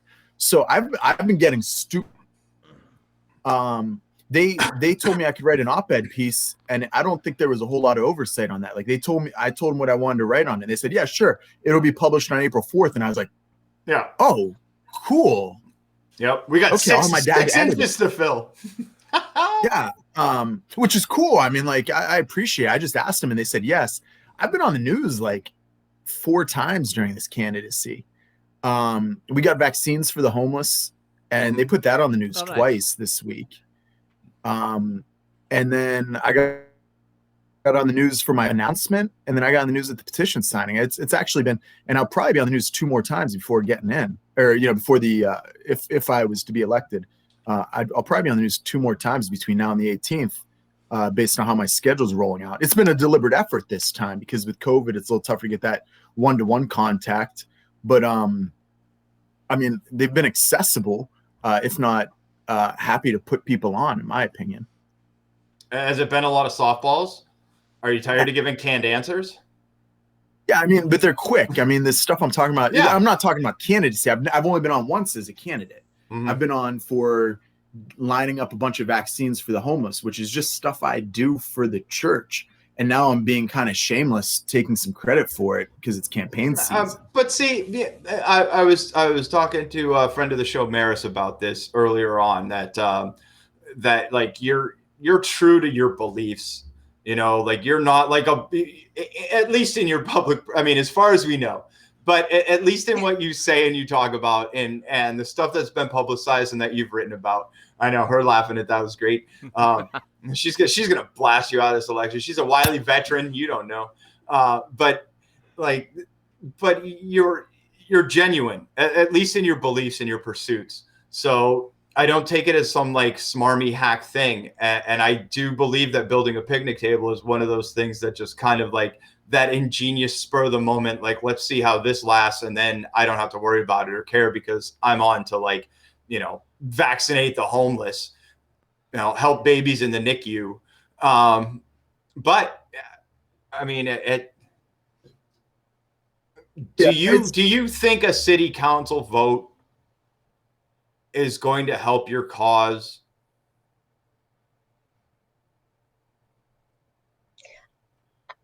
I don't know about Chuck, but I think one of the questions we actually have to answer for the newspaper survey is about, say, the American Rescue Plan. And so TV will keep keeps asking, okay, what are your priorities going to be for American Rescue Plan? I'm like, well, you know what? We don't really know what the Treasury Department rules are, but I have asked at council, because we don't have the current people on council. We haven't been brought into the discussion yet about American Rescue Plan, even though they don't know what the regs are. How we much? have a lot of money that we're working with Yeah, right now between that water lease and what's going to be coming. I guess what I'm saying is that I just was looking at Brookings Institute. How many more Bayfront hotels are you going to give tax breaks to? As many as we can. All right, no, I'm kidding. Please, that was a joke. But I grab that, record that for me. I'm posting it. Oh, it'll be on YouTube tomorrow. Anyhow, I think what I just read from National League of Cities is this is our chance to really try and address inequality. But we're part-time people on city council, and I think that what we'll be able to do, and I don't know if it'll be when the new council is elected, or how soon are you going to have to make a plan. What I've read is you have to be ready to go when those regulations come. So we have to keep repeating that message about how this is supposed to benefit those who are most in need, and how do we do it so that we have something to show 2 years from now when the funding is done. So 2 years, they're gonna spend it in 6 months, and it's gonna go to fucking Rick Griffith and Nick no, Scott. I know. No, I'm sorry, but I love hyperbole, and I use it all the time to try to make a point. It's going to come in 2 tranches. I'm like, oh, great. That's a good Scrabble word. You got your C and you got your H. Yep, there you go. And who knows what a tranche is? Anyhow, it means a chunk. It means a slice. Yeah. But can I ask a question though, Adam? Do you get to ask questions, or are you like the? No, I do. Nothing against Michael. I just wasn't sure if we're not being inclusive of our other host. No, I'm good. Okay. It's been 3 weeks since we've had a show, and I do like 70% of it. He does everything. He books it, he checks it, he does all the technical work, and he gets his lines in, and then I drink red wine from Spain and just go. And especially tonight, because Jesus and newspapers are 2 things that I'm so well versed in and I love. And so having both of you on tonight, I was just all about it. This is right in Michael's sweet spot. But I want to hear Chuck. So me too. The best way is to, really address the inequalities. It's like, and I'm not trying to wiggle out from answering this, but it can be sort of overwhelming. You have to. But he's a doctor of divinity. You have to find 4 votes. So that's key. Yeah. So Liz, I hope nobody screen grabs this next minute, but I really think that land value tax is where we address the inequality. It's because the land in those redlined communities is where the devaluation has occurred, not in the buildings. You look at the areas that still have, where you look at where you can buy a house for $100,000 in a city, it's based on what the land is worth, not the buildings. The place where the building is all of that value are the areas that have been disinvested. Now, I picked this issue in particular because last time in the election, I came in with 20 different outlines, and I realized that nobody really liked that nerdiness. I picked this particular issue because this is an issue that the Erie City Council addressed in the 90s, and Ed voted in favor of it, and it was a big Mario point, and Mel's a big Mario guy. I'm trying to pick my fights to make. How much does it fucking suck that you got to play that fucking game? I mean, those names are so old. There's people that haven't been born since Mario's been, or that have been born since Mario's been dead, that have been on our show. I was gonna say you're playing to the guy who's been dead for almost 20 years. But I will say one of the things that surprised me when I was, doing some research on Civilian Review Board was Bagnoni supported a citizen review board for the police. And like Chuck, I think here's somebody who was a retired detective. So why did he support that, and why is there so much resistance elsewhere? So sometimes because of knowing how it's that communicated. context, I think could be helpful. I mean, Liz, we had the drinking ordinance downtown. It's the last thing that happened at city council where I thought could have just been disgusting. So I went up there. Do you remember me speaking at that? You Yes. really do? Yes. Why do you remember that? Liz let you talk at a meeting. Hey, I've never been in charge of who gets to talk, because between that and the panhandling thing, the panhandling thing, we've had no data on how many panhandling citations there have been. That was show. That was, we're going to crack down on, and the city solicitor kept saying, we already have an ordinance that deals with, assault and everything. You don't really need this other ordinance. Maybe I don't remember specifically what you said about that, but there was a big back and forth about All right. Well, drinking in the I was- parks. let's I was get a into real his condescending. I went up there and gave this whole thing about how much I like drinking in public because I fill up my Nalgene bar to go to Presque Isle, and I didn't realize you can't drink at Presque Isle, but I didn't realize you couldn't drink in Erie parks, or that you could drink in Erie parks. So I would go to Frontier Park with my Nalgene bottle full of wine, and we'd pass it back and forth. I had this whole joke. And I was watching up at the stage, and as I walked away, I had multiple text messages from the guys up on stage being like, you know what? I think I get it. All right, you got my vote. From one of the guys up on the big stage, and then one of the other guys who didn't know me well enough leaned over to the other dude and was like, what's he doing? And then they both started laughing, and then the other one texted me again and was like, oh, there's an element of how you, not you, but also you, how we engage the people to make sure that we could get 4 votes. And I will drink beer and bullshit as well as I can with a number of the people on council, and I will do the research and think through these things with a number of the people on the council well enough to hopefully get 4 votes on the important stuff. Yeah, but see, I think that's where I disagree with you, because I think that I'm on a thing right now with 3 guys and 1 woman, and I think you have to put yourself in my shoes. I never went to an ethnic club when I was younger, and I'm not going to start going to an ethnic club. And I see Michael smoking. I mean, you go to the Polish Falcons, you can still smell the smoke in there. I mean, I'm highly allergic to smoke, and it's just not the way I'm going to do stuff. And I don't think, unless you've been called, what would be the equivalent of a guy being called a broad, maybe being called a pussy? I don't know. I mean, think of what's the most insulting thing that somebody could call a guy.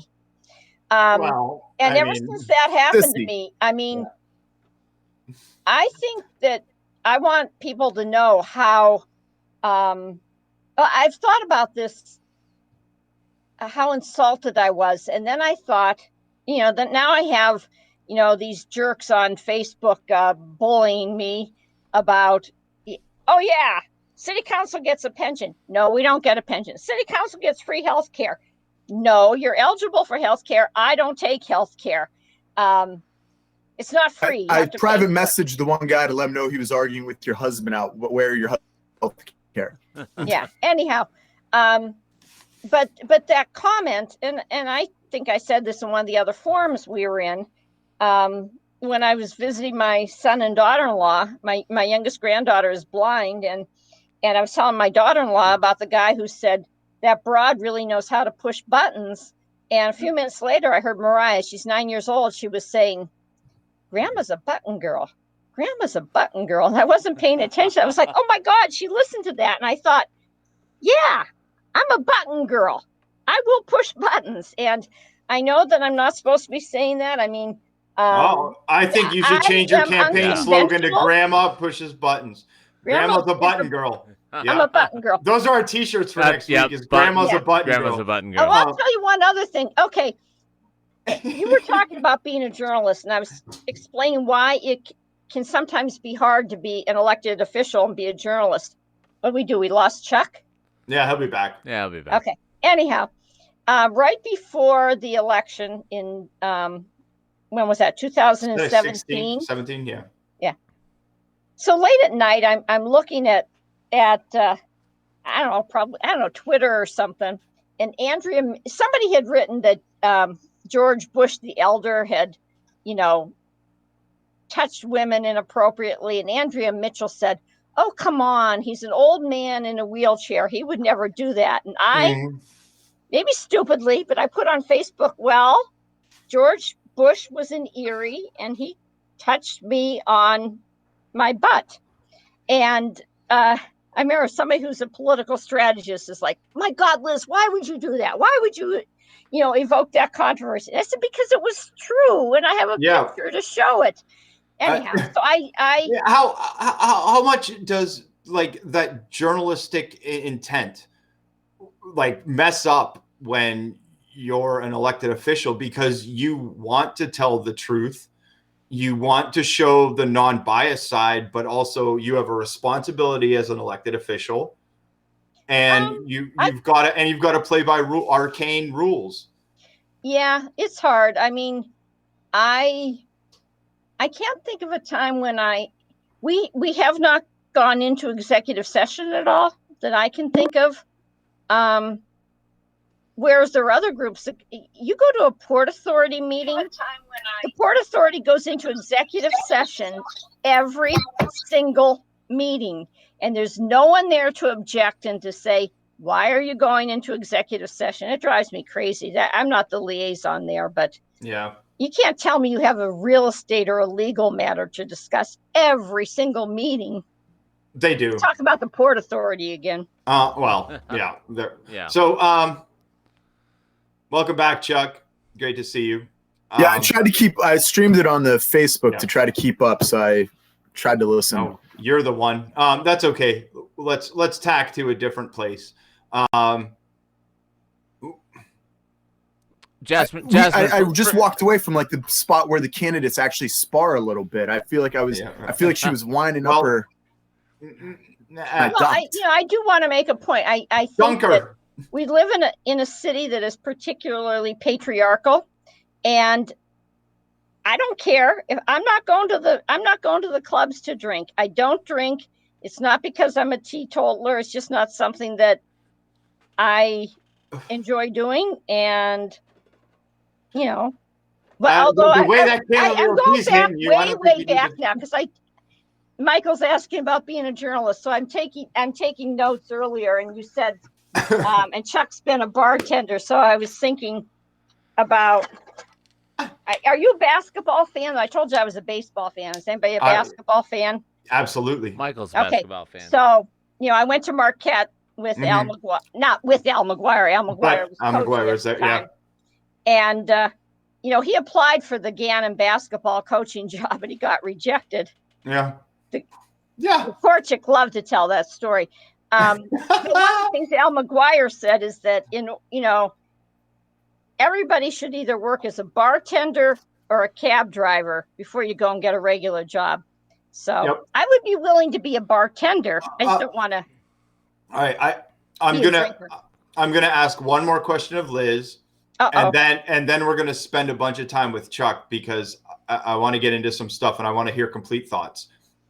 But from Chuck, but Liz, but back to the journalism thing, because you brought up Leckorchik and it jogged my mind. But having someone like Leckorchik that could be on the radio, that could write about sports, that could know about it, and that could have an impact with the Erie thing, and the same way that that I think about Dave Richards and Showcase, because Showcase can never do that again. They'll never have the connections. They'll never have the bona fides. They'll never have anything to ever do that again, regardless of what hedge fund owns the paper from time to time. Like, the loss of that is one thing to have, especially in a town like Erie, where it's patriarchal and those two dudes knew who they were talking to all the time. But at another point, like, no one ever reinvested. I talked to the radio station when Leckorchik was there, and I'm like, I'm really good at this stuff, and I know about sports. And they're like, we got Leckorchik, and it's fine, and he's dead, and they're done. Now it's Fox News or ESPN Radio or Fox Sports or ESPN Sport. Like, it doesn't matter. Yeah. And the same thing because I do the radio show and I know so many people that want to put shows in and so many people that do art and so many people that do things, and they're like, no one comes to talk to me for showcase. We have to put in our stuff 3 months in advance and then wait for a stringer to call us the Tuesday before that weekend, like that kind of loss kills a community more than anyone getting elected to city council. I think you're right. If you think about, I think Dave Richards, Dr. Rock, he wrote about all that stuff, but he also, because he could see the talent in Erie, he knew that there was a lot of musical talent here. I think I don't want to say overabundance. That's not the right word, but we were really per capita. Yeah, that creativity. When you're talking about, trying to revive cities, at least pre-pandemic, it was like a big focus on the arts and what you could do creatively. And he's irreplaceable. And the whole institutional knowledge, though, and the institutional wisdom, it doesn't mean you need to have people who are, necessarily old around forever. No. But you need somebody to pass that wisdom and that knowledge on to the next generation and the next generation. When I started at the newspaper, there was a woman, Georgie Cantoni, who was, I think, about 7 years older than me. And she told me, she said, read every single story in the paper because you never know what you're going to have to cover. So I did that. It didn't matter if it was a little brief out of Ripley, New York. I came home, worked till 2:15 in the morning, came home, read the paper so that I knew everything. And I'm not saying because I never want to come across as if I know everything, but there's a lot of stuff in my brain, even like that security system. The other day, I went and I checked on that, and I found out that in 2001, there was a committee from City Hall that recommended putting in a security system, and nothing ever happened. So it's almost like I know where to find the information that says, hey, this is what happened on Chuck's land value tax. I went and looked that up because I knew Bagnoni had been a big proponent of that. It doesn't mean that Liz Allen has to know it forever, but there should be the next generation and the next generation to say, oh, okay, this is what Erie was. Michael, even if we go back to Dave Richards and Dr. Rock and, Showcase and all that stuff, we're about the same age, but how many people our age know anything about what the music scene in the 80s in Erie was about? Yeah, exactly. There isn't. And that's why, that's why fads come in and out. And that's why, if the show The Wonder Years were to take place now, it would be like the mid 2000s. Yeah. That's further away. That's the kind of, right. It just, there's no way to keep, but like Liz said, the institutional knowledge of passing that on. And I think for a long time, Erie politics did that same thing, and they groomed people and they brought people up and they got yes men, especially when everyone had a vowel at the end of their name. That really made a difference into how you got 4 votes, but it also went into how council worked with the mayor's office and worked with county council and worked with everybody because, someday the Youngstown Mafia is going to come in and they're going to put their calling card on the Mill Creek Mall and we're all going to have to pay up, but not today. So it just made it easier. I know. I'm sorry because I know you want Chuck to talk, but that Youngstown thing, that's really interesting because I was so mad when the guy was suing, Governor Wolf about the shutdown regulations. So of course I went and looked and said, I was careful because there were some Cafaros had been indicted, but not all of them. But I wanted because I didn't want to libel anyone, but I wanted to say. You want to start your car in the morning is what you wanted to do. That sounds tuna. No, but I did want people to know that who these people were that were, talking about, acting as if they were so holy and righteous, do you know who this family is and how many of them have had run-ins with the law? So But that Yep. was because of my institutional knowledge. Exactly. it's true. Go ahead, Adam. No, no, It's your turn to talk. no. I yield my time. Speaking You of yield your holier than time thou, to the gentleman who went to Lindenwood. yep. Well, It was originally from Youngstown. I mean, my most recent pictures on Facebook are from the MVR club and hanging out with friends of the Cafaros. Come on. Uh-oh. Is that how you're getting in with the mall vote? Oh yeah. I was Chuck, if you want to have some. My grandfather's cousin was the police chief in Youngstown. His name was Eddie Allen, and he ended up being a consultant on the Godfather movie. We talked And I about just this found one that time. story in the morning news. Anyhow, That's If anyone wants to have some Oh, fun, man. I was the ring bearer at Mark Bacho's wedding. You could look up that name and try to figure out the Youngstown connection. Chuck, running things the way that they are now, there's a social media presence that you have to do for all the people that don't vote. There's the not so much now, but there's that door-to-door going to ethnic clubs. There's doing those things where you have to convince these people that don't care what you think and don't like your haircut and don't like the way that your glasses are shaded. There are things about you that they'll just pick out and not like from the get. But do you find you have to work harder to make your presence felt because you're pushed into making Facebook posts? And you don't have the excuse that Liz does of just I don't know, I was just Googling up the best place to get a new sweater. You don't, and I'm joking, but still. But I mean, do you have TikTok dances? Are you in touch with how you need to run a campaign in the 21st century where you don't have name recognition? For the Utes. For the Utes? For the youths. I mean, have you seen the voting block of Erie? I'm Yeah. not sure that for the No, youths. it's not really... the Utes. It's not at all. No, I mean, Michael and I are the Utes in Erie. Yeah. And, we're Both both older than me, aren't you? We're both Yes. we're both the wrong side of 40. Yeah. You're old. Well, I don't know. I'm the right side of 40 at this Yeah, point. hey-o. In fact, the fact that I'm here. Yeah. No, I mean, I think I'm working a solid campaign. I understand that I don't have name recognition. That's why I'm on the news so much. I had my first mailer go out this weekend. I'll have 2 more following it. The working the clubs thing, Liz, I don't go to the clubs. I joined the Nova last election, and I got a little side hustle. Salisbury steak, baby. All right.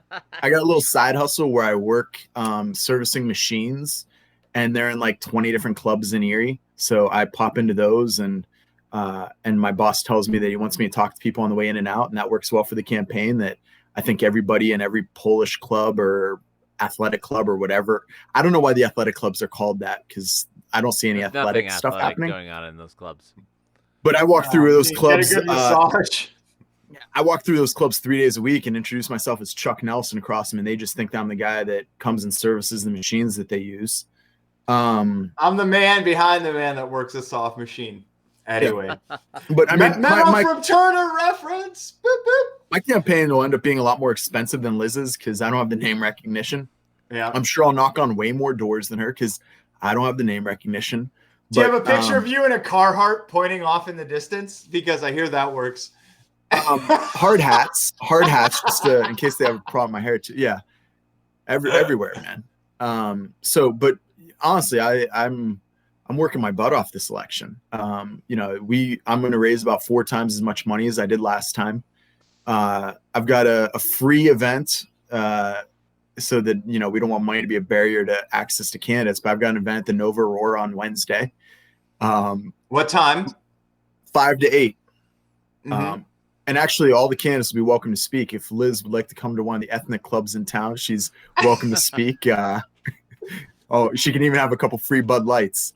But I mean, that she can pull it on her calendar. Yeah. Thank you. Liz. It's Chuck Nelson featuring Liz Allen. And here, Oh, and I'm here's coming the out for that. thing. I'm putting that in my Here's the thing. Google calendar right now. Here's the thing. I don't feel like it's even that disingenuous. I feel like, especially in my field of work, that I really, there's a calling to be all things to all people. And, I think I can, anywhere where it doesn't compromise my values, I will happily relate to people wherever they're at. I'm not someone that's coming in here and being like, hey, I'm representing young white guys that have families downtown. I'm not coming in saying I'm representing whichever other demographics you want to associate with. I really feel like I'm someone that will work hard to gain relationship with everyone. Me, I coach wrestling there at Martin Luther King Center, and I bring my daughter to practice with me. Do you know how awkward it is with an 11-year-old little blonde girl at a wrestling practice at MLK Center? I'm trying to raise my daughters so that they could walk into anything and be a badass and just like be comfortable in any setting. And I really pride myself on that. And I think that's going to be a key element as an elected official if I'm so lucky as to have the votes of Erie City. But that's really anyways, that's how I'm running my campaign. We're doing the social media stuff. I'm a geek. I've got a Google Doc or a Google folder of everything in the campaign. I'm tracking everybody's Facebook pages and their likes, and I know how much ground I gained on people from last election that had double the likes as I do, and now it's 100-person difference. I'm tracking that stuff, and we're making sure that we're hitting the doors. I've been strategic about who I'm hitting with mailers. I know that Jasmine won 10 districts last time, and of those 10, Liz won 7 of them the time before. So I'm keeping track of where the maps are and who's the votes that are eligible. And Did you know Jasmine Flores is 28 years old? Because I found that out 3 times tonight. Of course, yeah. She's all over those comments. I'm keeping track of stuff. Love you, Jasmine. Yeah, and love. Let me say this. Of the people working on my campaign, all of them are under the age of 25. And that means they're completely inexperienced and they don't know what they're doing. So what I've done is I've paired them each up with mentors and people that do know what they're doing so that they get the experience. And so they run and they knock my ass out of council in a couple of years whenever I get lethargic.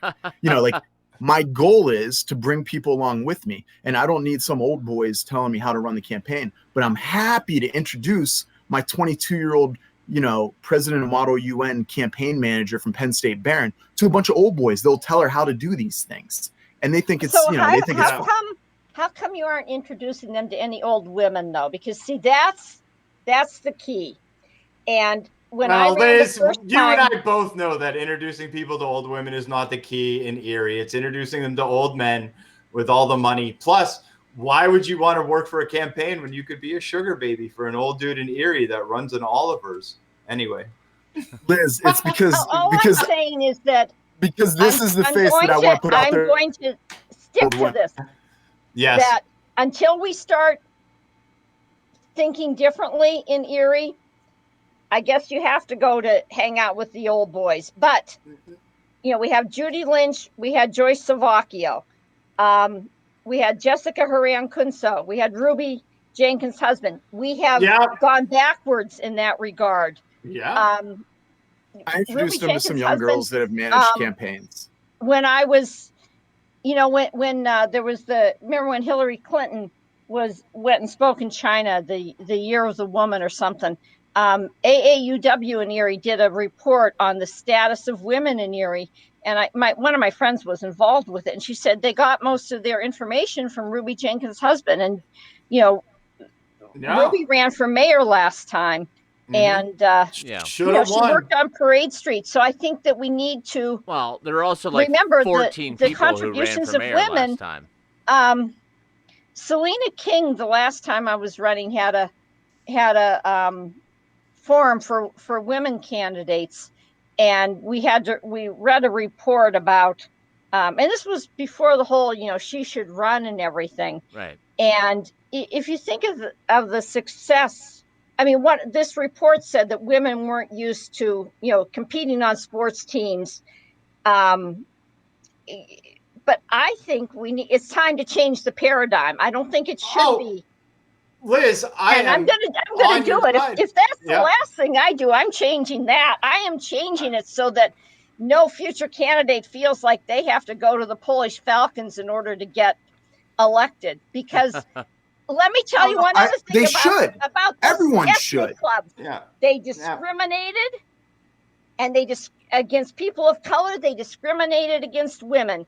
Ask Mel Witherspoon about not being admitted to clubs. So why Last time I saw Mel was at the Polish Falcons. and say, Last time I saw "That's how Mel you was get at the Polish elected"? Falcons Club. I saw him at the Polish Falcons Club last week. What percentage of Erie City do you want to represent, Liz? Yeah. I want to represent all of them. Guys, That's why I don't run. I'm old, so I don't want to argue about this, but I do want to make it emphatic. If that's the model, if that's how you get elected, yep, it's a we're bad model. screwed. And I was tempted to say effed up, but I don't want to say that because I reserve my F words for my husband and my friends and talking about the former president. But now I've got good night, okay? Good night, Liz Allen. Good That's night, great. Liz. Thank you. Bye. Goodbye. I'm gonna make Liz Allen saying "pussy" my new ringtone. There's a lot to unpack, and so you can go, and then Adam will ask you an interesting question, and then I'll be back and rephrase that question in a better way. Yeah, because I'm 44 and I got a bad prostate. That's the thing. I mean, so we had the appointment last time through, and Liz asked the question about what we should do, like the Erie Comprehensive Plan. Sure. And I listened to the answers of the three people that she's like, this is what I'm going to base it on, is how you answer this question. I'm certain that some of the people she answered that question hadn't read the plan. Oh, they didn't even make reference to the top 3 points because she wanted a particular type of representation rather than the ideas represented and the goals represented. And that's fine. People that have been in an impressed group should rally together to build strength in that. Oh, absolutely. I am fine with that. But I really think there's room to represent all people. I'm not going to dismiss Polish Falcons. I'll sit there and have a couple Bud Lights with Mel Witherspoon in the Polish Falcons Club last week. Right. I think that we need to represent all of Erie, and the people that are running because they want to represent this, and this demographic. That's 4% of Erie. Who do you think you're working with? And we should have that representation. There's 7 people on the board. Let's see a broad representation. Let's see ward representation to make sure that ethnic communities and minority communities are well represented on there. But the people in an at-large seat. Do you like the idea of ward representation rather than at-large representation? Yeah, I'd like to see a hybrid system at least, like a 3 and 4.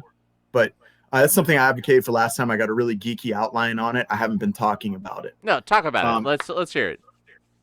So, I mean, it's something that we've been talking about for decades, but it's not something they've passed Senate legislation in 2008 that made it a lot easier to do. We don't have to do like a citywide referendum on it. We can actually do this stuff. Yeah. That would bring up, I brought up Jasmine earlier. I think she'd be great representation for a neighborhood. She's for an at-large system. I mean, she's not interested in talking to people at the Polish Falcons.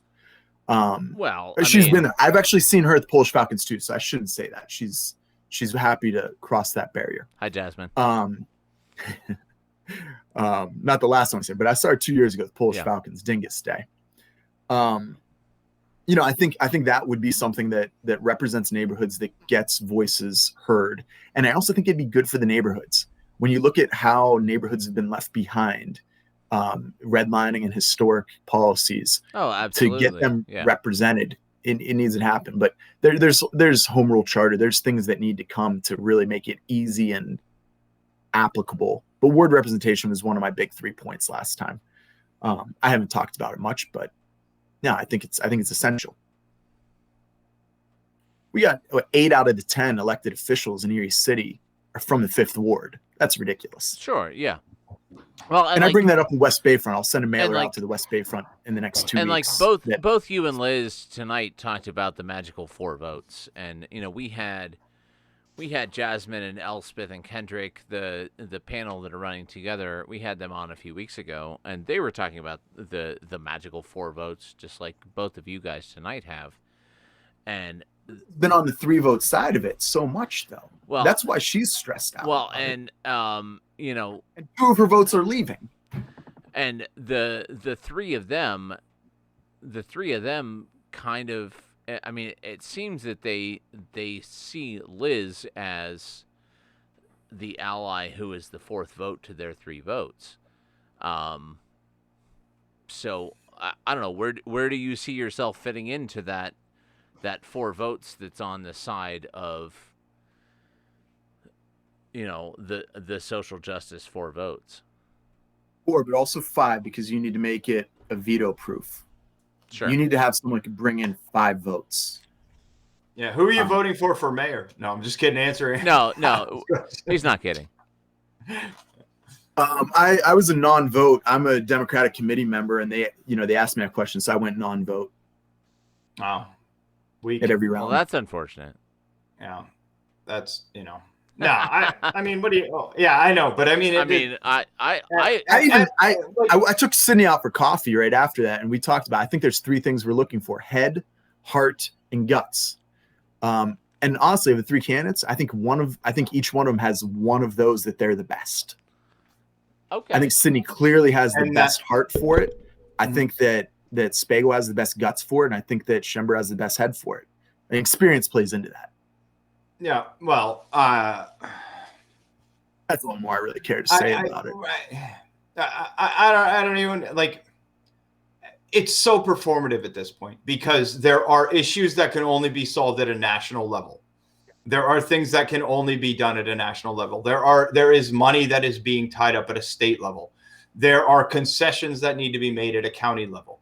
At a city level, there are municipalities and districts, and there are just things that need to be done. So, and I mean, I meant to call Liz out on this because I called out other people that we've had on about this, that just, it's passing the fucking buck when it's like, oh, but there's only so much we can do because the Port Authority, and there's only so much we can do because of the mayor's office, and there's only so much we can do because of county council and state senate, and like, I get it. But at the same time, like, you're running, you're elected, you need to do like, you are better served running a fucking church no one goes to, heretic. Like, you're way better off doing that and helping an individual, like every one person you help and they help 3 other people, that kind of shit. That's way more progressive than being on fucking Erie City Council. Absolutely. And that's one of the things. So, like, in the last 3 years, we've gotten 36 homeless guys off the streets because, we hold their hand through the process and we go to Erie County Care Management. We just talk about neighborhood stuff. I lead Porch Fest. 40% of the acts were 40% of the paid musicians were people of color. And I'm bringing together, we actually got a grant to expand it to all of the West Bayfront neighborhood for racial inclusion. Like, you want to talk to these people that are out there doing it. I don't know what they're doing. Nobody's putting out a resume. If you're as progressive as you want to be, nobody's putting out a resume for the poverty, for the neighborhoods, for racial stuff. Martin Luther King's son came to town last year before COVID. They put up a little video of me about the stuff that I'm doing, going down, spending time at the MLK Center, making those bridges. But the thing is, like, I know what my role is in that because I'm not the big coach on that. The other coach is a black coach, and he does more than me. And I know they put me up there as the white guy, and I felt like bad about that until a bunch of my white friends afterwards were out with me, and they're like, "Hey, I was really inspired by what you do. I'm giving $50 a month now." Like, yeah, James knows what's up. Like, it's that kind of stuff that I think people are missing the mark on, and that's what I'm teasing Liz about a little bit with the Polish clubs. Like, you got to represent all people. And I'm not going to sell out my values for anyone. And my values are strong. But you got to be able to communicate it. And that's what I do for a living, is communicate those bridges. Right. But, like, Skip Solinsky should have the same fucking power as Rick Griffith. But that doesn't happen. And, like, is Persico still the bishop? I don't know. I gave up on that. Like, whoever that, it's some other guy. But anyway, like, someone else to manage the lawyer pay. But, like, you're beholden to someone in this city no matter what. And how do you fight it? You just don't have to be. That's the thing. And the people that are bitter, and that's that's a standard, the oppressed and oppressor type thing. The people I can't judge Liz for running out and lining up women for stuff because they're underrepresented, whether she thinks they're the best, most qualified, hey, representation matters. No. I don't mind a slate coming together that, when you look at every single race they've ever done, they'll never have a white guy. I mean, that's just fact. They've never done it before. I don't expect them to ever do it in the future. I don't hold that against them. But if you're going to vote, bring your principles into it. And if your principle is no white guys allowed, then yeah, don't vote for me. That's fine. People are underrepresented. But if that's not your principle, then let's look at the values of it. And I think I could display the values stronger than anyone. Absolutely. And friend of the show, Sean By Murray. life, not just words. Yep. And then Jasmine jumps in on the comments, and it's kind of the same thing of, number one, like the brain drain from Erie. All the people that get to go to collegiate, all the people that get to go to any of the, higher ed schools that are good and can get you into a good college. But they leave and they're gone and they don't come back. And one of the things I've always stressed, because I did it, is leaving and going somewhere and learning about it and coming back. Because I grew up in Mill Creek. I went to prep. I moved out to Los Angeles for school right after I graduated and mind blown. Like, there were more people of color living within 3 rooms of me at school in LA than there were in my grade school. It was shock. But to come back and know something different and to, understand something in a different kind of way hasn't helped anything. Hasn't helped anybody at all. Like, it just brings me back to the same thing. Like, listening to people doesn't matter when there's leadership. Like, these things. You're tripling down on a belief in bettering everything for humanity. You are doubling down on what the gospel really means. And I mean this sincerely. Like, you understand what it means to break bread for people. You understand what it means to take nothing and turn it into loaves and fishes. You understand what it means for people to not have benefit and to not have the connections to get anywhere and turn them around. Why muddy that with politics? My dad says, he's pretty adamantly opposed to this idea. And honestly, I talked to Kathy Schaff about too, and she thinks that I'm going to waste my time at this because she believes I could be more productive not doing this, that my time is more valuable. But how valuable is my ministry to you all? Because I think I could do something for you. I think I could do something for you in city council. Well, you're honestly, like, your ministry's not reaching me. Yeah, being on city council is going to reach me more than what you're doing right now. Yeah. And the values would I display in that ministry? And on city council, I'm not getting 36 guys off the streets into apartments and, right. I'm not, but I've made the connections. But the last time city council doesn't necessarily mean you're giving up the ministry either. No. And that's really what I hope. If it was, I'd get the fuck out of this thing. I wouldn't be in this race. Right. But the connections made with it, like when the overflow shelter, the one that goes to church, when it closed down this year because of COVID, Carl Anderson worked with ECRA and lined up funding for the Avalon to house the homeless. And then they realized that there was no one to facilitate it. So he called me.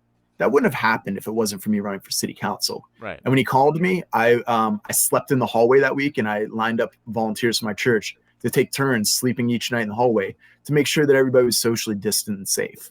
Like the opportunities this gives, the social capital this brings, like, we're going to use this for good.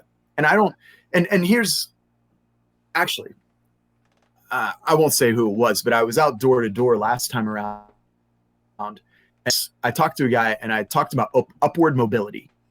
There's plenty of guys, women, whatever, that have used these offices to advance themselves and have left behind their people and are judged for it. And that's because upward mobility is a great thing. I mean, have you it's had the steak at the Erie Club though? It's a Delmonico and it's fucking awesome. I've had it. I waited tables there. I mean, but take upward mobility out of it. I'm not upwardly ambitious. Find downward mobile people. I was born teen mom, single bedroom house. By the time we left that house, we had 5 in there. And then my dad got into Harvard and went there for grad school. And then we were very privileged. And then my dad lost his job while I was in college, and I had to work my way through, my however many years of college. And at no point did happiness change with upward mobility. It didn't change when he was a student teacher in the south side of Youngstown. It didn't change with his first job on Eastmore in downtown Columbus. It didn't change with his first job as a principal working administration at a charter school in inner city Boston. It didn't change. Then it didn't change more when he got the fancy job in the fancy suburbs and made the fat bucks. Nothing changed for happiness. I have no interest in upward mobility. Everything I see as far as mobility is a matter of me taking my opportunities to lift up others. And this goes back to a faith thing. This is when we go Philippians chapter 2. Jesus steps off of the throne, takes on the form of a servant, even to the point on the cross, so he might lift up others. Likewise, you do the same. That's how I live it. And I have plenty of privileges out there, but this taking a part-time job for $6,000 and no pension or anything like that. This is just this is just an additional opportunity for me to serve and passions. I just want to serve and make this world better. Is there some way to write into, like the Erie Charter of Existence for the city on the Bay that there's a real minimum wage in this town? No, it's Act 112 preemption. We can't do it. Yeah. So, I mean, hands tied on these things. Like every time, and I talk about it, Chuck, and it's not on you, and I'm not putting it on you, but we talk about it all the time. It's just like all of these schemes to make this town better never work in favor of the people that need it. Never work in favor of the people that make this town run. I mean, people will question everything and destroy everything to just, That's because everybody's either running from a position of privilege or a position to advance to privilege. Yeah. And I don't, I'm like, I don't trust the conviction. And on the occasion that it's not a privileged person, that the ontological privilege of the poor, or that some of them, it's a case of punishing the people for retribution. Nobody's looking for reconciliation. And I say this very delicately. I would put almost every person on the ballot in one of those camps. This particular ballot doesn't have a lot of privilege on it. But of the people that have run in these last couple, like I'd put every one of them in a camp. I don't think everyone's either looking for retribution, their own personal advancement, or to preserve their privilege. I think maybe I have too high of an opinion of myself, but I think my values demonstrate it. I agree. You like, you're in it, you do stuff. Talk about the stuff that your wife does, because she loves you and you love her, and she does awesome stuff. And I want to make sure that we mention this because it was something that was like, it was super cool to me when I was doing my research, because like that's important and neglected, and it's something that the state and the country and the city should be doing because it impacts everyone and lifts everyone up. But instead, the wife of some broke ass pastor running for Erie City Council is taking on this mantle to do good things, when there's a higher power in an apostolic church that is the one and real church, and instead of helping the children, they're buying up property and making people poor. I met my wife as she pushed in a wheelchair of a disabled woman into church for a young adults group. And the woman was finally a Liz Allen story from Chuck. And I pulled together some bullshit to make her convinced I was a good guy. Dude, if with your resume and what you do now, you're not a good guy, I should never get laid again. No, she's yeah. I actually I didn't realize she had the wheelchair in front of her when I first saw her. She's got this beautiful blonde curly hair, and that's what I caught across. It was like across a basketball court thing, and then she pushed in this wheelchair. And I just quit my job working for Nick Scott, waiting tables at his fanciest restaurant at the time. And I took a Applebee's? job. It was Safari Grill, mid Ah, 2000s, Nice. fancy. and How'd that work out? it was the shortest I lasted in any job. It was they were terrible, terribly managed. And so I'd taken a job. I'd just read Henry Nouwen's In the Name of Jesus, and I was inspired by his work with L'Arche, and I took a job working at the barber center, taking care of mentally retarded guys. And so I totally like most of my jokes were about wiping guys' butts and giving them suppositories. But when I saw my wife pushing in a mentally retarded girl, I totally used that as an angle. Found out she was a special ed teacher, and I leaned into it heavy, man. I used my middle finger to put the suppository in so it gets in deep. How about No, you? no. I told her all the good things about it, but I mean, nobody else heard the good things. It was all like me making jokes about suppositories for months. And then she heard the stuff about me actually like dressing them up, so they took pride in themselves. I used to drive the van with him, and this one guy that had cerebral palsy, I used to like dance and play along with the music so much that he'd piss himself every day. And then I have to take him back and clean him. But he was having fun, you know, like I didn't realize that it was because I was making him I laugh. used to work a booth like that. Anyways, I tricked her into it. When we had kids, she stayed home and she got her English as a second language cert. Yeah. She's always had a huge passion for international ministry and other cultures. And She felt bad that colonialism dropped off at this point, so now she waits till they come to her. yeah, that's pretty much it. No, she has a bit of a colonial mindset on it, so that's Yeah. something that we talk about. And then with our second kid, our youngest daughter was born 12 weeks early. So you make the NICU reference, but yeah, it was, you know, scary 3 days, scary 12 weeks. And you know, you look up the stats. Like I didn't have a smartphone yet, so I was calling friends to look up the stats as to what the survival rate is at 12 weeks early. And you know, it's so Betsy and I responded to it very differently.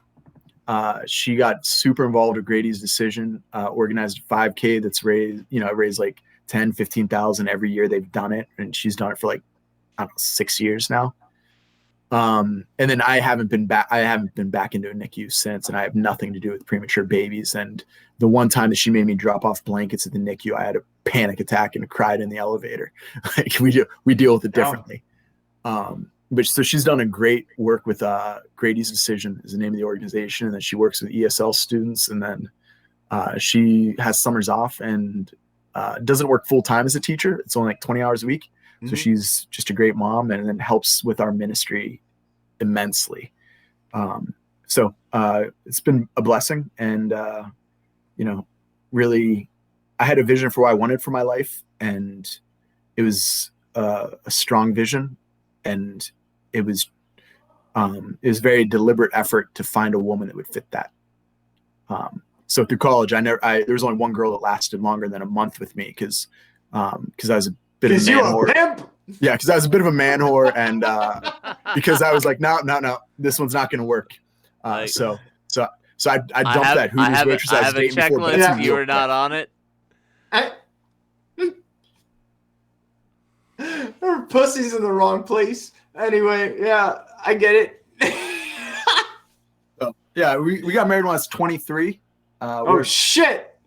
Are you fucking kidding me? No, being religious, like that whole like, that's like 10 years too late. Get married fast. She's gorgeous. I mean, I had strong intent with that too. I mean, you do have a beautiful family. Like you have a beautiful life. You have a charged existence where like soul like, you know, like the agape, you know, of love is prevalent. Yet you choose to associate with degenerates like Liz Allen and run for city council. Like, why? I don't get it. Degenerates like Liz Allen. Yeah, I'm not sure. Well, because she doesn't hang out at ethnic clubs, but you know, I think I'm only one term no matter what. I'm either going to get in there, hate it, get out, yeah, or get in there and realize I can't do enough and move up, or I don't see myself being I don't see city council being I'm either going to hate it or love it. And you don't want 3 blocks in a downtown neighborhood to be named after you? It was in my sermon tonight, man. I don't even want a tombstone. I just want to I want my impact to be left nameless and for it to be notable though. Yeah. Let me say this about the campaign thing. And Liz and I have talked about this. And I'll get preachy for a second. Like in the Bible, It says that if you do good things and you receive your reward from men, then you've received your reward. And then if you don't receive your reward, then you receive it in heaven.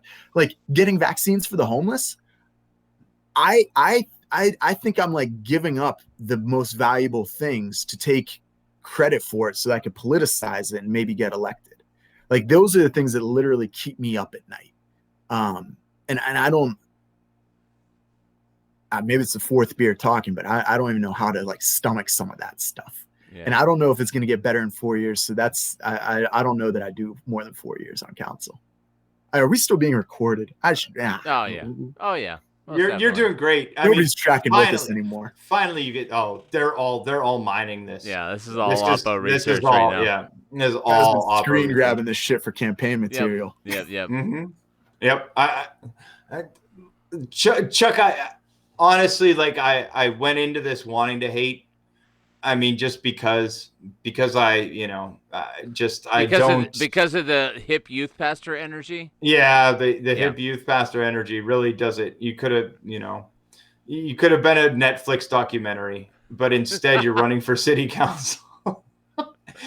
You know, but I mean, man, I got nothing but respect. Like you're doing it. Like if you know, the fact that you've got a heretic splitter religion to back you is one thing. Like, well, and the fact that you've got a good relationship with your dad is another.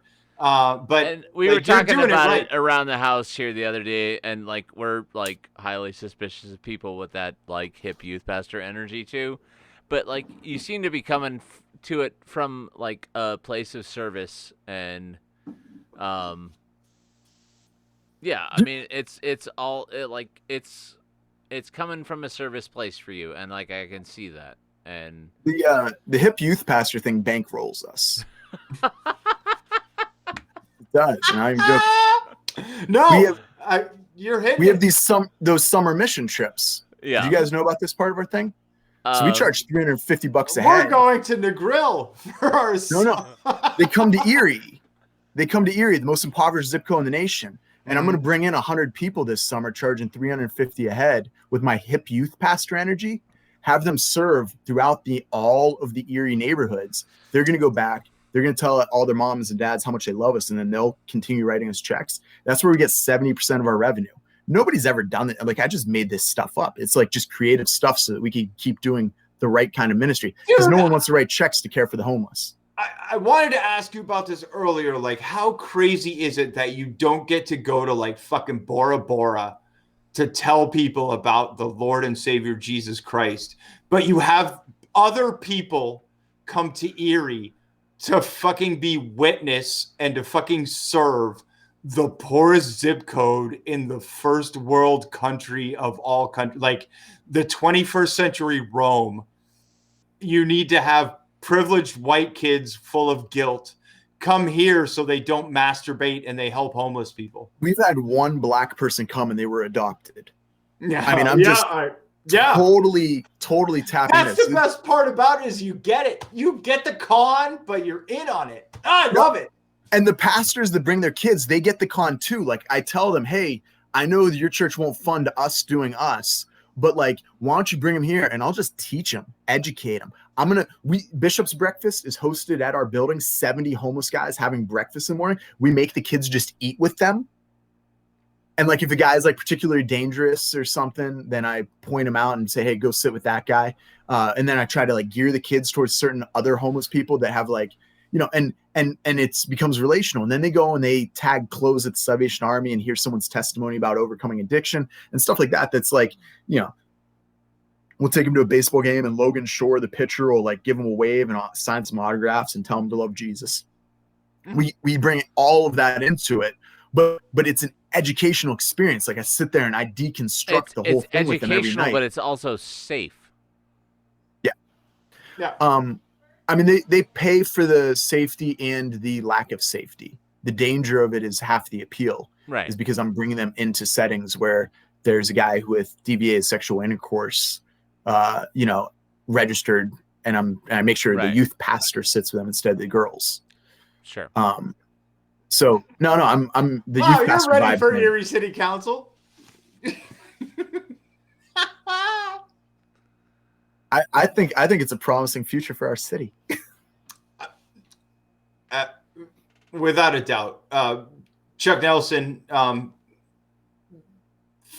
final thoughts. No, but like for one last moment, one shining moment, without a Liz Allen interruption, like what does the city need to know to make you the one? That fourth vote. Probably third, because Jasmine will win, but she'll Jasmine come in will fourth. win. Jasmine should win. Much love to Jasmine.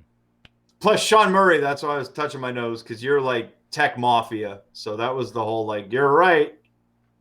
Anyway. Listen, I'm out to Crack a beer and then tell us. No, I'm just kidding. don't do it. I threw out a little left. All right. There you go. There we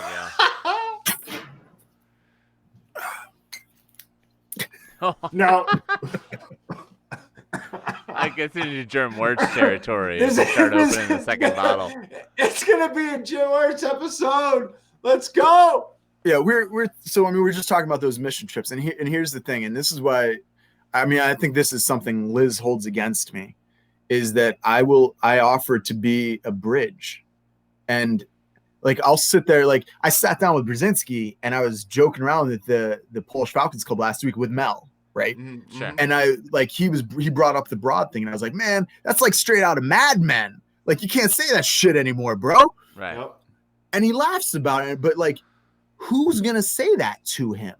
Yeah. Right. You think he's gonna listen to some woman say that to him?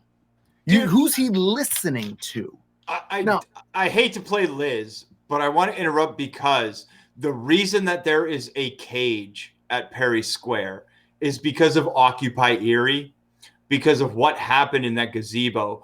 And Mel came one day and wanted to talk to everybody.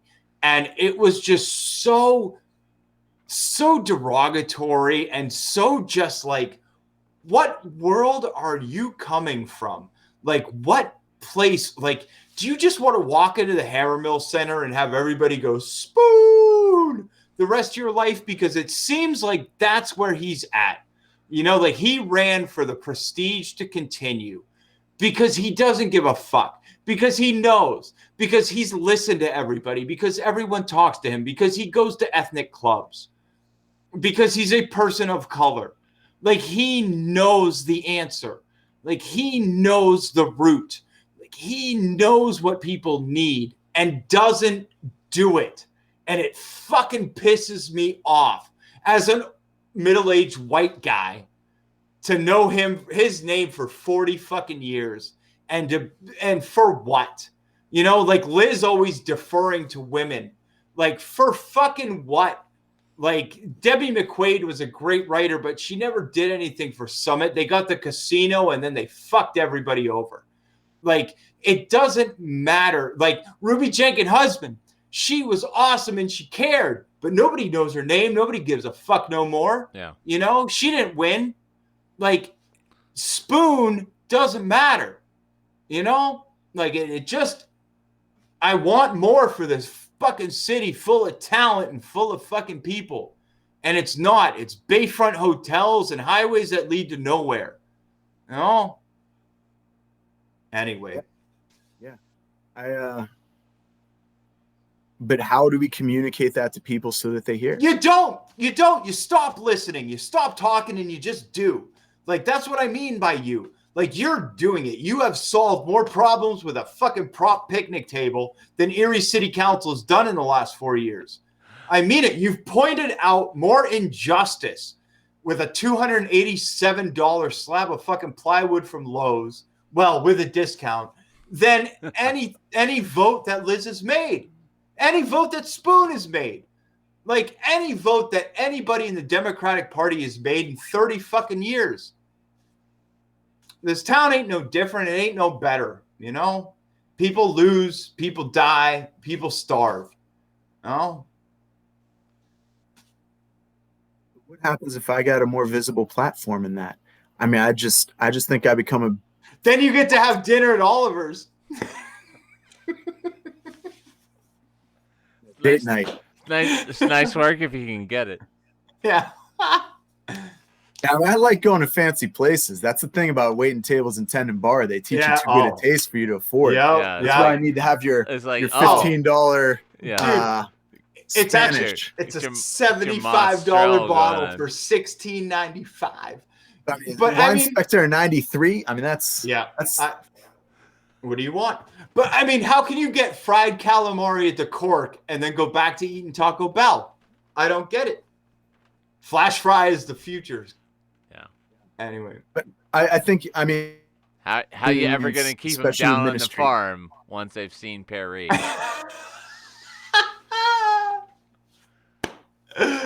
Oh, Chuck, I wish you nothing but success. And win or lose, I hope you come back with us the week after the election just to talk about it. Like, that'll probably influence how much alcohol I bring for that. Well, we'll go hard. We'll go hard liquor. I'll go Elon Musk. I'll go Elon Musk if I lose. We are here for it either way. Every way. That was awesome, man. Like Sean Murray says you want AAA food without the bullshit. Just call up Ashley Sarah de Rivas. True facts. Friend of the program, Ashley Sarah de Rivas. We love you, Ashley. Chuck Nelson, thank you for being with us. Best of luck with the rest of the campaign. Michael, get on the news 2 or 3 more times. Yeah, at least 2 or 3 more times. Should we get into some more music and then we'll come back and say goodnight to the people? Absolutely. Absolutely. Because Right. I want to talk shit on these fools after they're both gone. Oh, yeah, most definitely. Here is... Chuck Nelson, thank you so much. It is absolute. Like, you've changed my perspective on so many things. And even if you lose, I hope that your ministry gets $50 from my estate every year. In lieu of sending flowers, the Michael Bennett estate wishes that you contribute to the Linwood Downtown Erie 16501 charity. Here's some live cans from 1972. This is called Paper House. Yes! Social Distancing Variety Hour. Demo Suzuki is a dude. Erie. Social Distancing Variety Hour. Demo Suzuki. Demo Suzuki is a dude. For those of you that don't know, can we do a quick recap of this? So, yeah, a couple of months ago, I do a radio show for those of you that don't know, and I was playing some Can, the great German group of progressive rock and rollers, right? And I had them previously. I had set something up for a show earlier, like a week or two previous. And it just didn't work out for the timing because it was like a 8-minute song or something. Right. And so just in my rambling that I do, because obviously from watching this show, you know that I do no preparation for anything. Sure. So I was trying to recall all of these details about what I was introducing. And at some point I was like, and then they found this chick, Demo Suzuki, on the streets of Berlin busking and made them her lead singer. Because I was thinking about another like track completely different from this that just had melded together because Well, I mean, you I were was wrong. thinking about Damo Suzuki because like literally the rest of that story, except for the fact that Damo Suzuki is a dude, the rest of that is literally all true. All true, all of it. So except for the fact that that Damo Suzuki is a dude. So like 10 seconds after I not a started small Japanese woman. He is No. in fact a small Japanese dude. Small Japanese dude, but not moments later. And a moment is like 3 seconds, I believe. It's very it's a short period of time. It's a short period of time. But moments after I had done that and started the song, my dear friend and 3-time Jeopardy champion Adam Holquist was like, texted me and said, Damo Suzuki is a dude. Damo Suzuki is a dude. And then I sent you a very handsome picture of Damo Suzuki with his little Japanese mustache. Yep. And ever since, it's been very clear that Damo Suzuki is a dude. Thank you all for joining us tonight. Thank you to Chuck Nelson. Thank you to Liz Allen. That was super dope. Yeah. I had a lot of fun. That was a lot of fun. So next week on the program, County Roundtable, we got candidates for County Council. Carl Anderson for County Council is joining us next week. Kevin Pastuca for, Carl Anderson for County Executive is joining us next week.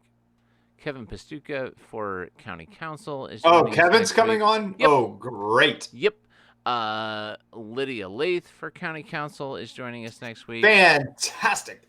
And we got the potential of other folks for County Council and County Executive and maybe Sheriff joining us next week. It's going to be a whole episode focusing on the county next week.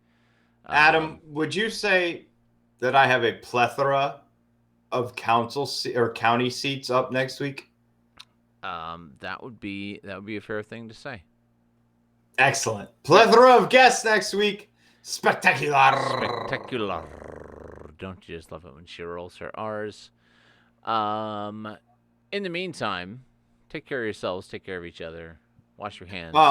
Wash each other's Continue to wear hands. your masks. Yep. Get vaccinated. Yep. I did it. Please. It happened right here. I did it. Yep. Right there. Right there. Right here. And it was funny. The woman that was injecting me for the second time was also the one that poked me the first time, which was not the first time I've been poked twice by a woman. But she asked me, she's like, what arm do you want it in this time? And I was like, no, let's put it back in the left. And she's like, oh, is that your non-dominant arm? And I was like, yes, if something goes bad, I want to be able to write my will. So, but nothing went bad.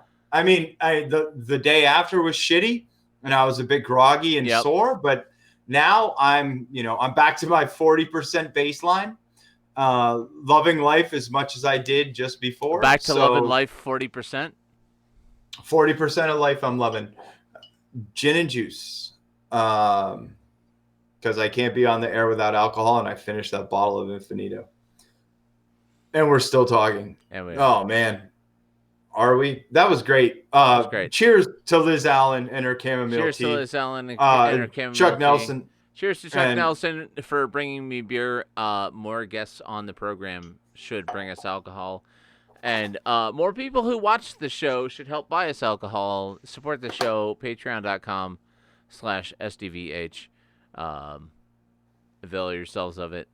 Check out our OnlyFans. Check out our OnlyFans for those partial of you nudity who want to get real freaky. For our next best of show, I want you to start at the beginning and go through and watch how thin I've gotten, because I've lost like 35 pounds since we started this show. I have too. Yeah. I think it's just because of the work and the stress of doing this show every week. Yeah, it's just because you stress me out. But I love you anyway, and I love all of you out there who are still watching. Thanks for being with us. We'll see you next week. Take care of yourselves. Social distancing variety hour. Erie. Bye.